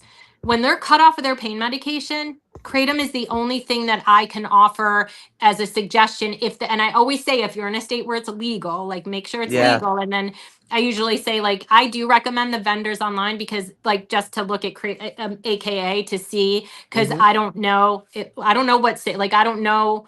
I wouldn't feel comfortable necessarily telling someone to take a product that's not tested for the same reason as I think things should be tested and regulated. But it saves their lives. It I mean, saves to so many those people's lives. to the anti-kratom people, I mean, when I got taken off my pain meds, I ended up turning to the bottle, and my life was hell. I mean, I was in the bed. It didn't really manage my pain that well. I mean, I was 2 hours lucid, a day. Oh, To those people, they could care less if I'm laying in the bed suffering every day yeah. and my kids suffer from not having a mom. Like, they Yeah. literally don't care.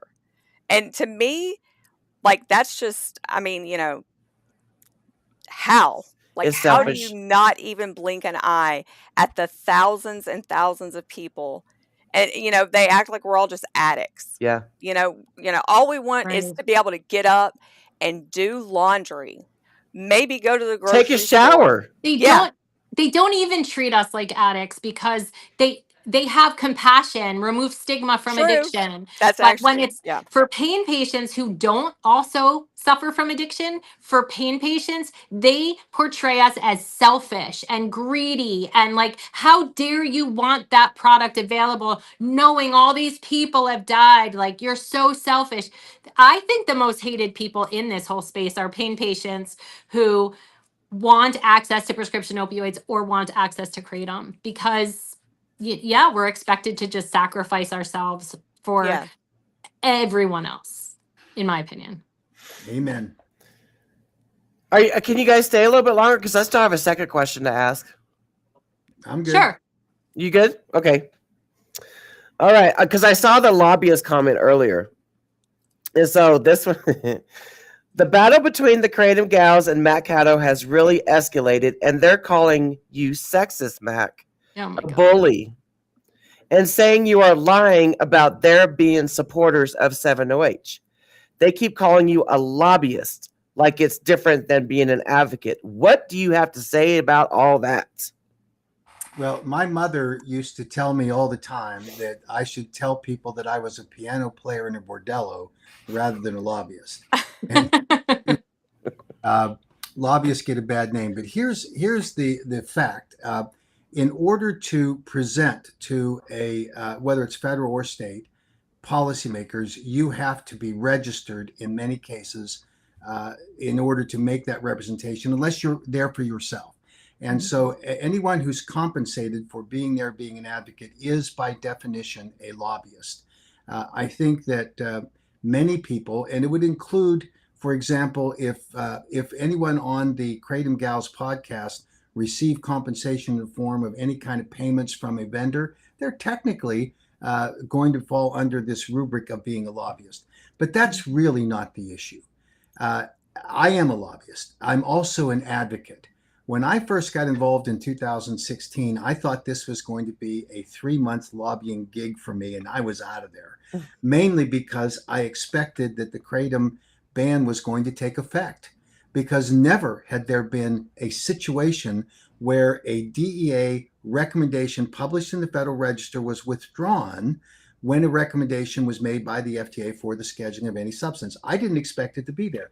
I told the American Kratom Association that very fact before I signed a contract with them. They kept insisting that they needed me anyway. And so I thought this is a 3-month deal. At the end of that 3 months, I became not only a consumer of Kratom, I became an advocate for it. And since then, I have been in that role. And I think that it's just an excuse to say, oh, Mac Haddow's a lobbyist. What we should be discussing are what's the truth? What's the fact? Now, dealing with the the Kratom Gals, is a little difficult because it is by their construct of their podcast, they're all women. So any criticism that I might offer could be construed as being a sexist. I have 4 daughters and a wife, so I'm outnumbered in my family 5-2. And so I have been in conversations with my daughters and my wife where they have thought that I'm out of touch with reality, and they could easily call me, if they chose to do so, they haven't thankfully, a sexist. I'm not. This is about the issues. It's about an opinion or about a set of beliefs that I have, as opposed. And I think it's a convenient excuse for them to, and Madeline Sklar made her, ridiculous things. So, well, maybe, and she touched it because we're women. No, it's, in my opinion, because you're wrong. And I was simply offering a different viewpoint. And I think the other part about being a bully is really interesting. They had me on in prior episodes discussing Kratom. And then all of a sudden, when the 7OH issue emerged, suddenly, and I said, look, I've heard your podcast. I've heard your support for 7OH. There's some legitimate discussion points that we could have. Mm-hmm. So why don't you let me come on? No, you're not coming on. And I said, okay, understood. I think you should. I think you have the 7OH lobbyists and advocates on regularly. You choose not to do so. Then why don't we have a webinar? And I will invite all of you to come on. And it's no holds barred. You can express any opinion, no prior censorship, because what they said to me is that I had to identify with timestamps what the objectionable comments that they made, and then they would have a phone call that they would record so that Oh they my could gosh. determine what my problems were rather than have an open discussion. So I said, let's have this webinar. Now, where in any of that became a bully, I don't know. I know what a bully is, by the way. And I tell this story often. When I was in 6th grade, I was in a new school system. And my mother pled with me as I was going out the door to my first day at school. She said, Mac, do not get in trouble. Do not get in any kind of trouble. Now, I don't know why my mother would say that to me, but she did. And she said, don't get in trouble, new school. So I go to school and I'm in recess. And the class bully confronted me because I was the new kid and I was not playing ball with them, whatever he thought I should be doing. And he came over and confronted me, started shoving me around. And I told him to stop it. And he beat the hell out of me. But every time he punched me, I heard in my ear my mother saying, Mac, do not get in trouble. So Oh I no. finally had enough. And by the way, this fellow's name was Chester. And I went back and looked to see if Chester was still alive recently, just for fun. And he is. And I had a conversation with him. Oh, But you did? I did. Did he remember? Do you Oh, remember? yes. he- Oh, yeah. Oh, yes. Here's why I remembered. Finally, I'd had enough. And I said, okay, the bully Chester. I said to him, okay, now let's fight. And he said, oh, well, let's go ask the teacher if we can do that. Oh, And so we went to the teacher, and the teacher sees me all bloody from getting beat up, and he put both of us in detention. And in that school system, there was a detention bus, obviously because there's a lot of kids that get thrown in detention. Clearly. And I felt this was an unresolved issue. As a 6th grader, I also in my mind said, well, wait a minute, if I'm going to go on the bus, when I get off the bus, I'm not at school anymore. So my mother's admonition and warning no longer applied. So I got off with Chester at his bus stop, which happened to be before mine. And I beat the hell out of him. And I hitchhiked home. And Chester, after that, became my best friend. Aw. Oh, All through school, reasons, Aw. there were occasions when I didn't need him, he would stand up for me. He was so funny. Aw. I love And that the- story. yeah. So I understand bullying, and I wasn't attempting to bully them in any way. I disagreed with them, and I continue to disagree with them. And here's the differentiating factor. I think they do not appreciate my saying that they are advocates for 7OH. I think they divide in two ways. One, there's one of the co-hosts of that podcast who works for a 7OH manufacturer. She consumes 7OH and she believes in it. Got it. There's another individual who takes 7OH and she believes in it. And she doesn't believe it should be restricted. But all of them to a person or to a female say that they don't want anyone telling them that it should be banned. They're against prohibition. So they say, let's live and let live. Now, I'm okay with that if the products that are being sold as 7OH are sold as 7OH, not as Kratom. That's the first thing. That's ship sale. They're calling them Kratom even today. yeah. I also think that if you're manufacturing a 7OH product and you don't register with the FDA and you don't have a facility that's subject to regulation by the FDA, then you're selling crap products. None of them are registered, not a single one. When they describe the manufacturing processes they're using, they're dirty. I mean, when they say they're using highly concentration chlorine and baking soda without quantifying exactly that process, that's a dirty process. And when I say dirty, there's no consistency to it. You could have one batch that ends up with a higher concentration of 7OH than another. There's no quality controls on it. And the only way that you establish a quality control is by registering with the FDA and then submitting to good manufacturing practices, which none of these facilities do because they can't. Because as soon as they register, the FDA shuts them down because the FDA has good evidence that these are dangerous products. It's like turning yourself in. Yeah. Yeah, exactly. So they operate in the gray area. And so the advocacy by the Kratom gals, this live and let live policy, one, terribly disadvantages natural leaf kratom product consumers because you're being exposed to the advertising that is misleading, if not downright deceptive, which is why the state of Missouri Attorney General shut down in the state of Missouri Vince Sanders, who runs American Shaman.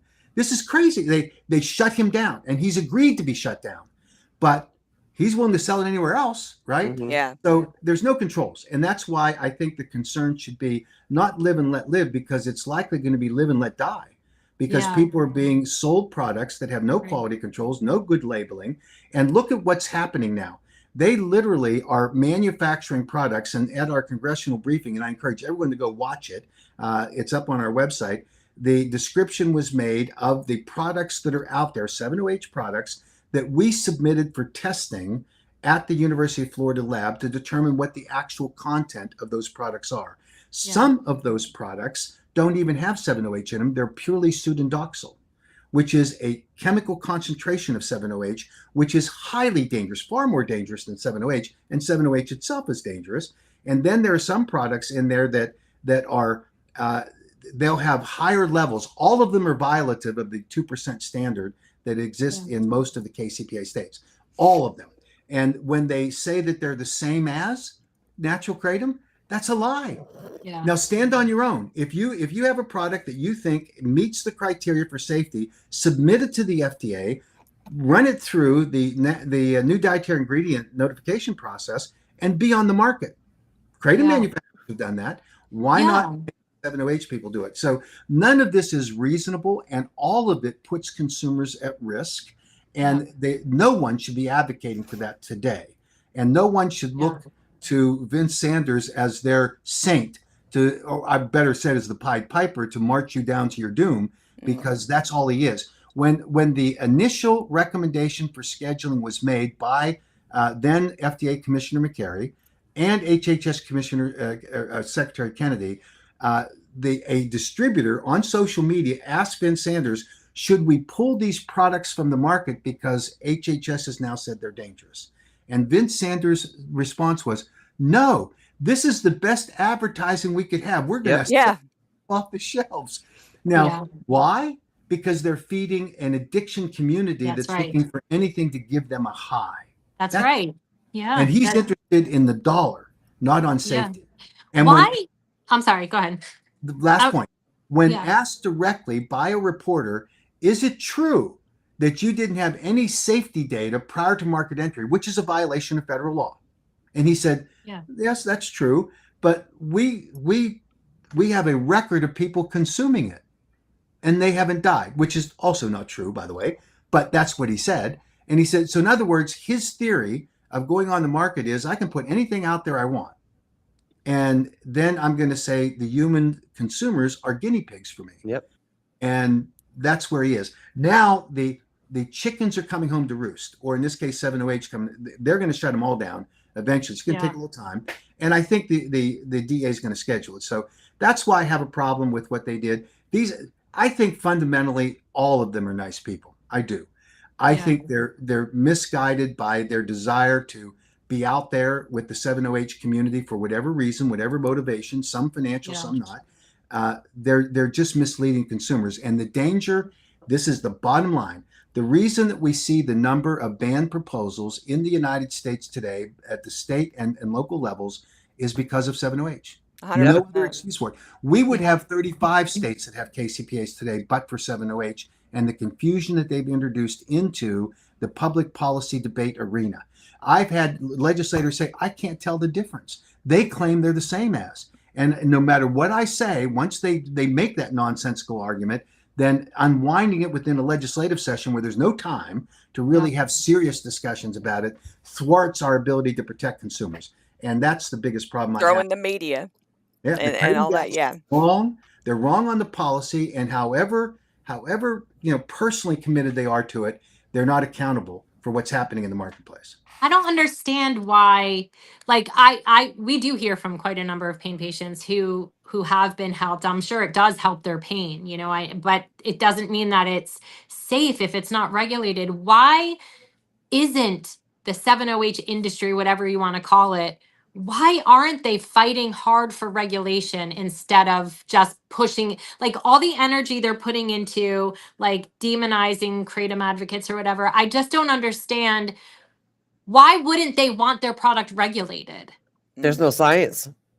But they can push for it. They can, like, there was no science behind kratom either until there was. Like, why aren't they, you know what I mean? Like, why don't they try to invest in doing basically what Mac and experts have done for kratom? Do you know what I mean? Like, why wouldn't they want that?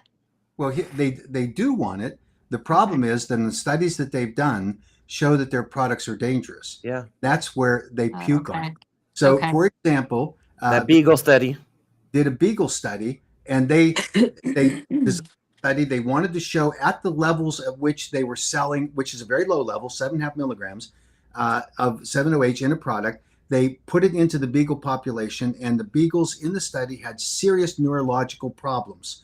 So in a typical study, you call it off and you say, we're done. We're going to start over again. We're going to redesign. They did a mid-course correction, which ethically should not have been done. And they reduced the dose that was being administered to the Beagles because they were trying to get to the market quickly to justify with this scientific analysis. And from what we can tell from what they published, at the minuscule amount of 7-OH, the dogs still had neurological problems. Mhm. So to your point, they can't produce the safety. They would like to be able to do it. They don't have it. And so what that documents is that it is an unsafe product that requires it to be a new drug application, not a dietary or botanical supplement. And that's what they're masquerading as right now. You know what you know what study they do use for their argument is the 2019 study. They use it's actually, this is interesting. They referenced the 2016 8-factor analysis that was produced by Jack Henningfield and his crew. Mm-hmm. Then there was a subsequent 2018 8-factor analysis updated in 2021. So they take those 3 8-factor analyses and they use it. They literally testify to legislators. We have 3 8-factor analyses that concluded that 7-OH is safe for human consumption. Now, all 3 of those documents say that 7-OH in its trace amounts that are shown as a metabolite in the plant material that's used to finish products is safe. That's what it says. It doesn't say that these highly concentrated, dangerous products are safe, but they literally want to rely on those 8 factors. They don't have any other science to do it. And the fact that Ms. Ross and other of her cohorts say that, they are deliberately misleading legislators and public health officials saying that nonsense because it's not true. Now, what is true, and they're absolutely right about this, is that 7-OH does occur naturally in the kratom plant material, not in the kratom plant. The kratom plant doesn't have any evidence of 7-OH. It's only when it starts to deteriorate or metabolize under heat when they dry it, because that's the way that it gets to the United States. You can't send leaves because of fungus and mold that occurs in wet leaves that get shipped over here. You have to dry it and powderize it. And what they typically will say, and it's false, is, 7-OH is just a naturally occurring alkaloid in the plant. Not true. It is the result of the drying process. And at that level, the FDA's tested it safe. It doesn't have any significant health adverse event impact threshold, which has now been proven by what the NIH study is doing. And here's the other thing they say. Kratom natural form gets metabolized in your liver into 7-OH.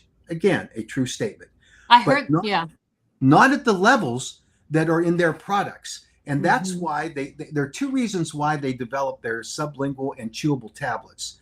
They don't want 7-OH going through the liver because your liver fights it, excretes it. It's like hitting with a freight train. And so the liver is a defense organ in our bodies. And so it just simply breaks it down and tosses it out through your excretion pathways. And it doesn't make it into the levels that they want in the bloodstream to deliver the powerful impacts. Sublingual strips and chewable tablets go right to your brain. It doesn't go through your digestive process. And when you think about the safety factor that's involved here, these 7-OH products are fully activating, as Kolodny was trying to blame kratom for, you're activating your mu-opioid receptors, and it goes to the sector of your brain where you get that fast euphoric high. And then can you overdose on it, and would Narcan reverse an overdose of 7-OH? Yes to both questions. According to the science that's now evolving, what we know based on NMS Labs, which is the largest forensics toxicology firm in the country, their scientists warned me that part of the problem here is that 7-OH in its chemically manipulated form is highly unstable. And so when a person dies, it's likely washed out of their system, although it caused the death. Okay. And so Interesting. when they test for it in normal testing methodologies, so what they've done at they're right now doing, and other labs have done it, they've developed a test for 7-OH postmortem, which will identify the level of 7-OH. Even though the 7-OH itself is gone, the artifacts of it are there. And so they've just done sophisticated testing, and now they're proving that people who have ingested the 7-OH products are suffering from overdoses and deaths related directly to 7-OH. So they can now distinguish like if in toxicology they can now distinguish 7-OH from pure leaf kratom. Not local labs though, huh, Matt? No, it's and this is the other problem. It's very expensive. Yeah. It's got to get normalized to a way that they can make the test part of their drug panel. Yeah, because I'm concerned if they do ban 7-OH or schedule it or whatever. I'm concerned for, a lot of pain clinics now pain doctors will test for how do you pronounce it? Mitragynine?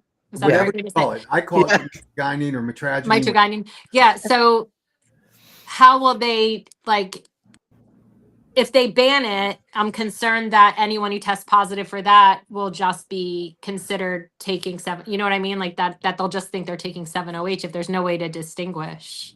Well, the flip side of this is what the chemist at the pathologist said at NMS Labs. He said what you're seeing is a over representation in conclusions by medical examiners of kratom being the cause of death because 7-OH isn't identified, and you have a small amount of mitragynine, and they say, so in other words, that 1,000 nanograms per milliliter, which is the threshold of concern that NMS Labs now establishes, not that it kills anyone, that's level of concern. He said, you're going to see that drop dramatically because you're going to see deaths likely caused by 7-OH, not identifiable or quantifiable, and people are going to say, pathologists and coroners are going to say, there's 250 nanograms per milliliter. That must have caused the death. So you'll see a spike in false reports of mitragynine causing deaths. And I think we're seeing some of that. Now, I would think so. When you you said did you have tested, like when you bought 7-OH from different vendors, did you say you had it tested? Yes. Are they is there standard between, like if you test pure leaf kratom, there's going to be the same type of alkaloids or whatever in it. But when in 7-OH, is there any kind of standard between vendors, or is there like random stuff, like random chemicals and whatever put in there, fillers or whatever? Yeah, I think there's a combination of things. One is there's no quality control. So when they say on the label 7.5 milligrams of 7-OH, we're seeing some products have far less than that and some that have far more. One 7.5 milligram tablet, as I remember, was 32.5 milligrams. Wow. See, that's what I'm concerned about too, because, if you can overdose on it, if it does suppress breathing and you don't know what's in it, like this is why I don't understand why it seems like they would want some regulation, but I guess your answer is it makes sense that they don't have the science behind even regulating it. So when they testify at hearings, they scream they want regulation, but nobody behind the scenes is putting in that effort to do anything. That's what confuses me, because you would want, I would think you would want, like, I want it to be regulated because I do hear from people that it has helped them, but I'm scared for those people because you have no idea,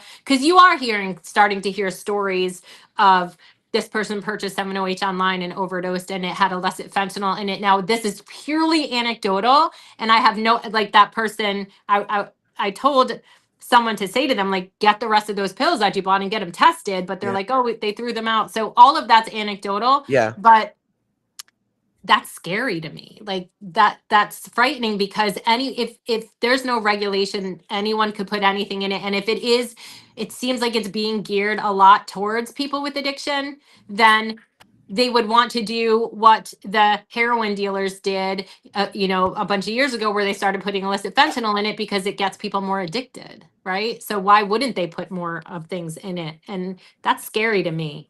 Yeah, I would not swallow, chew, or snort be or scared. anything. I would, I've Mhm. had thousands of dollars of free 7OH products in my hands, and not Yeah. one time did I ever think, let me go try this out to see if all the massive amount of comments and Yeah. messages I'm getting, if that's the effects that I'm going to get. I don't want to. I'm Mhm. recovered from my addiction.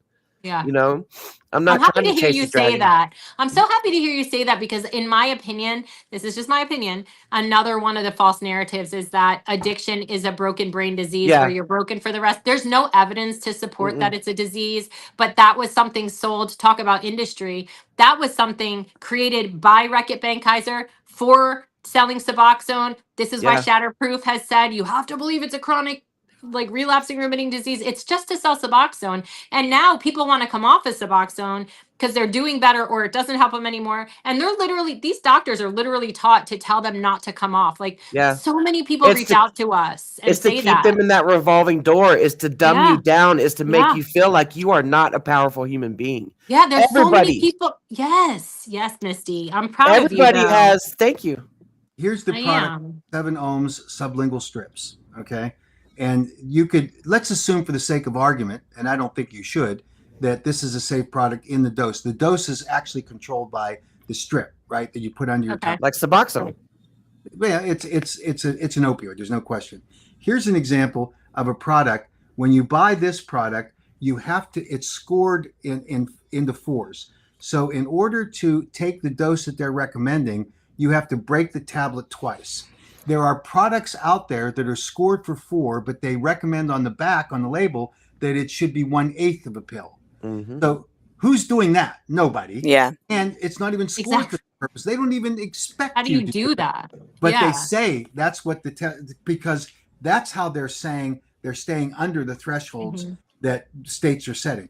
These people are shysters. They're manipulating the marketplace, and this is why it's so disappointing that the kratom gals don't see the real problem and threat to consumers. And while they're trying, and I will take it for granted that they want to protect consumers as much as I do, they're Yeah. not showing it because they're Yeah. being misled by these people that are saying, oh, kratom has helped me, or 7OH has helped me, and it's really saved my life and I should have access to it. Well, if it's a crapshoot every time you buy a product, That's it. and you Yeah. don't know what's in that product, and these test results show it. There was Right. one product that was sold as 7OH that has 0 7OH and all sudoxyl in it. Yeah. See, What? that's Yeah. what I'm concerned about. That's what I was wondering because, like, now it has to be like if you are buying it, you would probably want to get it tested at a local lab Yeah. or something before you consume it because how do you even know what's in it? Like, Well, and I don't, as far as bans go, I don't believe that consumers should be, possession should be okay. Criminalized. Yeah. Right. Like you shouldn't go to jail just for trying to live, but correct. I agree. it's not safe. Like it is having it out over the counter like it is right now.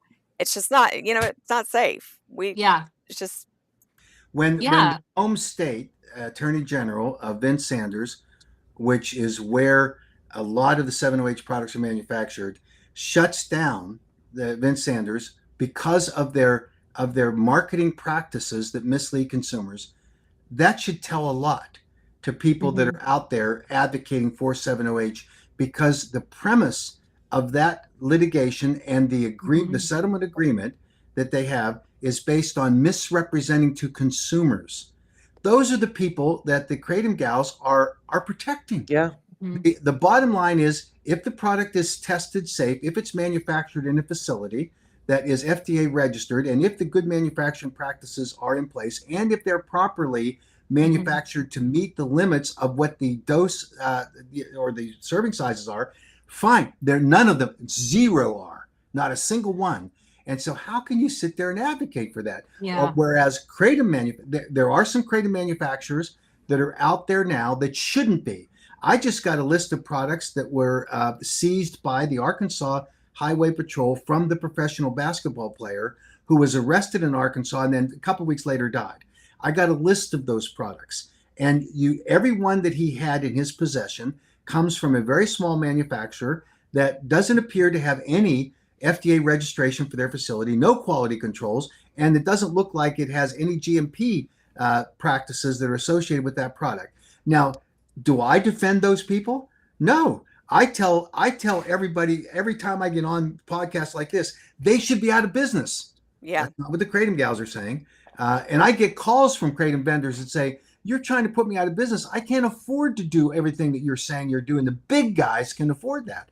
And I say, if you can't afford to do basic manufacturing quality controls and you can't afford to implement GMP practices and you can't register with the FDA, you should be out of business. I just don't understand why people hate you for doing your job as protecting Because consumers. they make it sound like, so the way it's portrayed, and I don't like this, is that not just Mac, but anyone, anyone in the kratom like industry, if you want to call it, if they raise concern about 7OH like this, then it will be portrayed as, oh, they're doing that only because it's money out of their pocket. You've heard Right. people say Yeah. that all the time. It drives me crazy because it's Me really too. not. It's Yeah, not, it's not true. because I started fighting against 7OH before it even became the industries going against Yeah. each other. Yeah. You I know, started because they were telling you there was a massive influx of comments and private messages I was getting from people. Yeah. And I had to put the pieces of the puzzle together, and then the 7OH industry. Sorry, I'm still getting over a cold from DC. I guess Oh, I'm sorry. sick of politics, Mac. So I forgot where he's even going with that. But so the 7OH industry and the 7OHers want to blame the AKA for the AKA not standing up for the 7OHers. Yes. And I tell them all the time, it's called the American Kratom Association, not the Yeah. Molested Molecule Association. Yeah. Why would the AKA fight for 7OH? They are not the same substance. Yeah.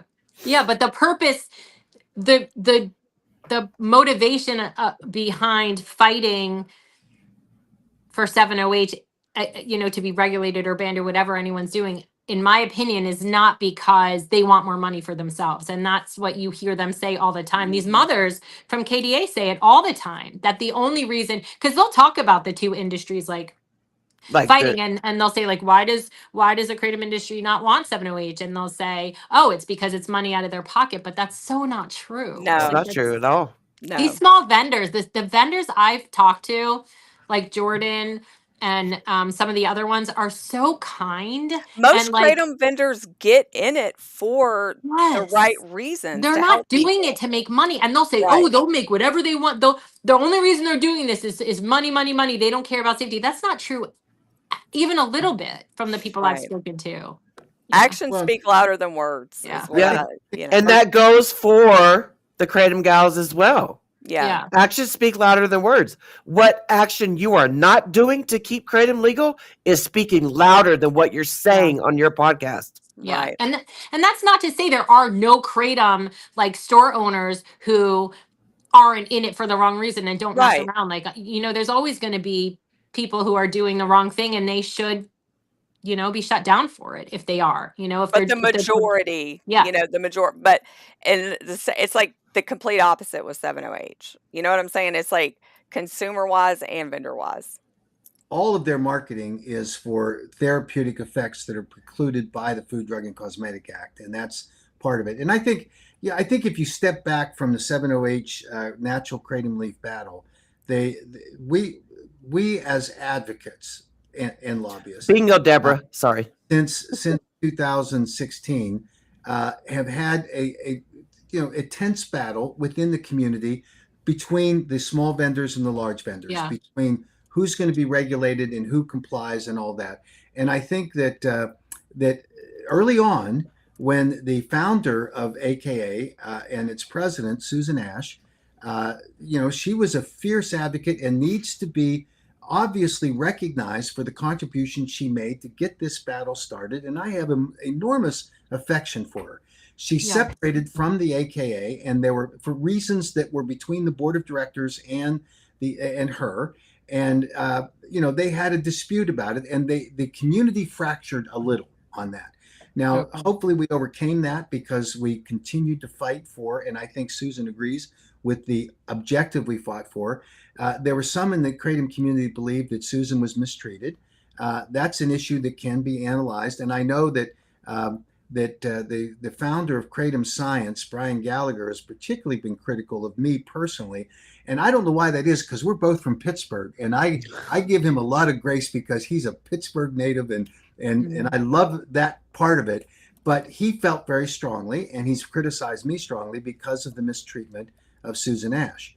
I think you set that aside because those personality differences, just like we have today between Madeline Sklar and whatever, conjured up bullying and sexist characterization they want to make of me, this isn't about personalities. This is about what our overall objectives are. And I think that that if we can set those, and I know emotions run high, if we can set that stuff aside and look to the core issues that are critical to protecting the safety of American consumers that are using Kratom products, and make sure those products meet the regulatory standards for botanical supplements in the United States, obviously fighting the FDA at every turn to make sure that they don't overregulate us.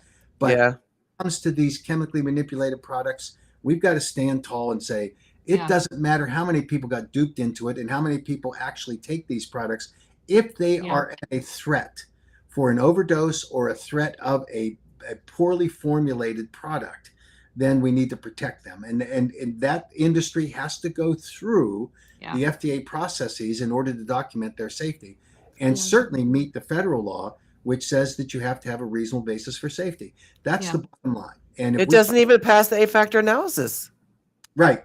And that's the distinct difference between, and I made this point, or tried to make this point to Claude, the difference between 7-OH and natural kratom is that natural kratom does not meet the criteria of the 8-factor analysis.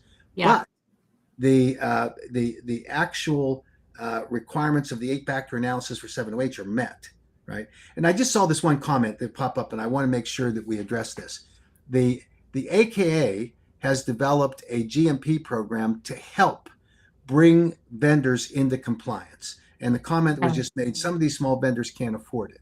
Yeah, I've heard that. This is hard, but if you can't afford to meet FDA requirements, and all the AKA program is to help you get there, which means that you have to go through an independent third-party inspection, which when the FDA knocks on your door, you had better produce or you're out of business. That's all this is about. And I think it's a misnomer to suggest that, we can't afford to be a part of that program because it's too expensive. It is federal law that says you have to be compliant with good manufacturing practices if you are offering for sale a product like kratom as a botanical or a dietary supplement. So we were trying to help people, and you don't have to qualify with us. You can qualify on your own. The basis of the GMP program is to train and then make the inspection process available to you. But if the FDA comes, there's no grace. No more kitchen vendors. We don't want any more kitchen vendors. Bedroom vendors. We already got bathtub chemists making 7-OH, putting a bad name on kratom. Amen. So I saw that exchange going on between you and Brian Gallagher at Kratom Science and Madeline and and X, Wow. So what do you got to say about that? And I think Brian must have been taking some Iron City beers, and maybe that's a Pittsburgh beer. Oh, okay. He might have been a little bit off. It was pretty strong criticism, and I get it. But I don't hold any ill will towards him. I think that his loyalty and allegiance to Susan Ash is well founded. She should be appreciated for the contribution she made. And I know he's a fierce and strong supporter of hers, as am I, with respect to what she did for the kratom community. I think there's just a little bit of a misunderstanding, and maybe, we don't have the same view of this. But I can tell you that I think we share the same view about wanting to keep natural leaf kratom products on the market. I don't know Brian's view on 7-OH. I haven't asked and haven't seen it. But when Madeline Sklar finds someone who criticizes Mac Haddow and immediately loves it, it tells you a little bit of the animus that she has, which I don't have for her. I think she's a good person. She's just wrong. This is common social media drama. That's what happens. Anyone who hates Claudia, her haters love. All of a sudden, they're like, they're the best advocate ever. Yeah, and I can tell you, I'm the nicest person on the planet. It's you just don't like somebody because they hate the person that you hate, or they dislike the person that you dislike. That's but that's what happens on social media. It just- does. It does. yeah. Yeah. Social Yeah, media arrangement, no question. it is, Yeah, and for it's like sure. the whole beef that Mac and us as well has with the Kratom Gals is, you're a Kratom advocate. Why would you offer up your platform for 708ers to talk about their products? The only thing I could think is that they really don't possibly fully believe that it's dangerous, or maybe they don't fully understand that, like, if they keep Malin pushing, understands. she does. Like, it Yeah. can cause all Kratom to be banned, though. Like, That would be like you and Yeah. Endeavor putting each other on the freaking same podcast yeah. Oh or god. platform. Well, and to Yeah. be upset about and be called a bully because you wanted to have an open discussion. I've seen you have open discussions, live open discussions Yeah. with people I couldn't believe, like calling you names and stuff like that. But you're always very respectful to them. Thank you. And I think that, like, by saying that, they invited you to a phone call where they were going to record it. That's just kind of, Yeah. having stuff behind closed doors, things can be made up and said. When you have things And live edited. and in the open and everybody's there to, Yes. I think it's just a better practice. But Yeah, let's- I agree. Being honest. let's And not forget- I don't like, I feel like, I'm not saying this about her because I don't know her personally, but I feel like it's lazy debating to Right. just fall back to you're misogynist or you're racist or you're this Yeah. or you're that, instead of talking facts. Like, I don't like that. That's very And frustrating. just talking crap on, social media instead of Yeah, confronting. talk it through. Yeah, like, most of our haters, they wouldn't come on to talk to us. No. Like, they talk a big game, but they don't want to talk facts. And really, Kalani doesn't want to talk facts. Like, Right. No. they get mad when you talk facts. They just want to go back to their, Their comfort their zone. attacks. Yeah, their ad Yeah. hominem attacks, because that's what they do best. Amen. Yeah. Amen. Yeah. Hey guys, I got to run. I do too. Okay, Kentucky, hold on. The Kentucky question. So July 2027, right? There'll be opportunity up until then for the session to advocate in Kentucky. Absolutely true. Okay. We've got that period to have a really reasonable discussion really with about to do. legislators, rather than let them slip it in at the last day to do what they did. Okay. My phone is about to die. So let me say that it has like 1%. But thank you guys so much. Thank you, Matt. Thank Let's you. be in touch. Whatever we can do, let us know. Okay. Thank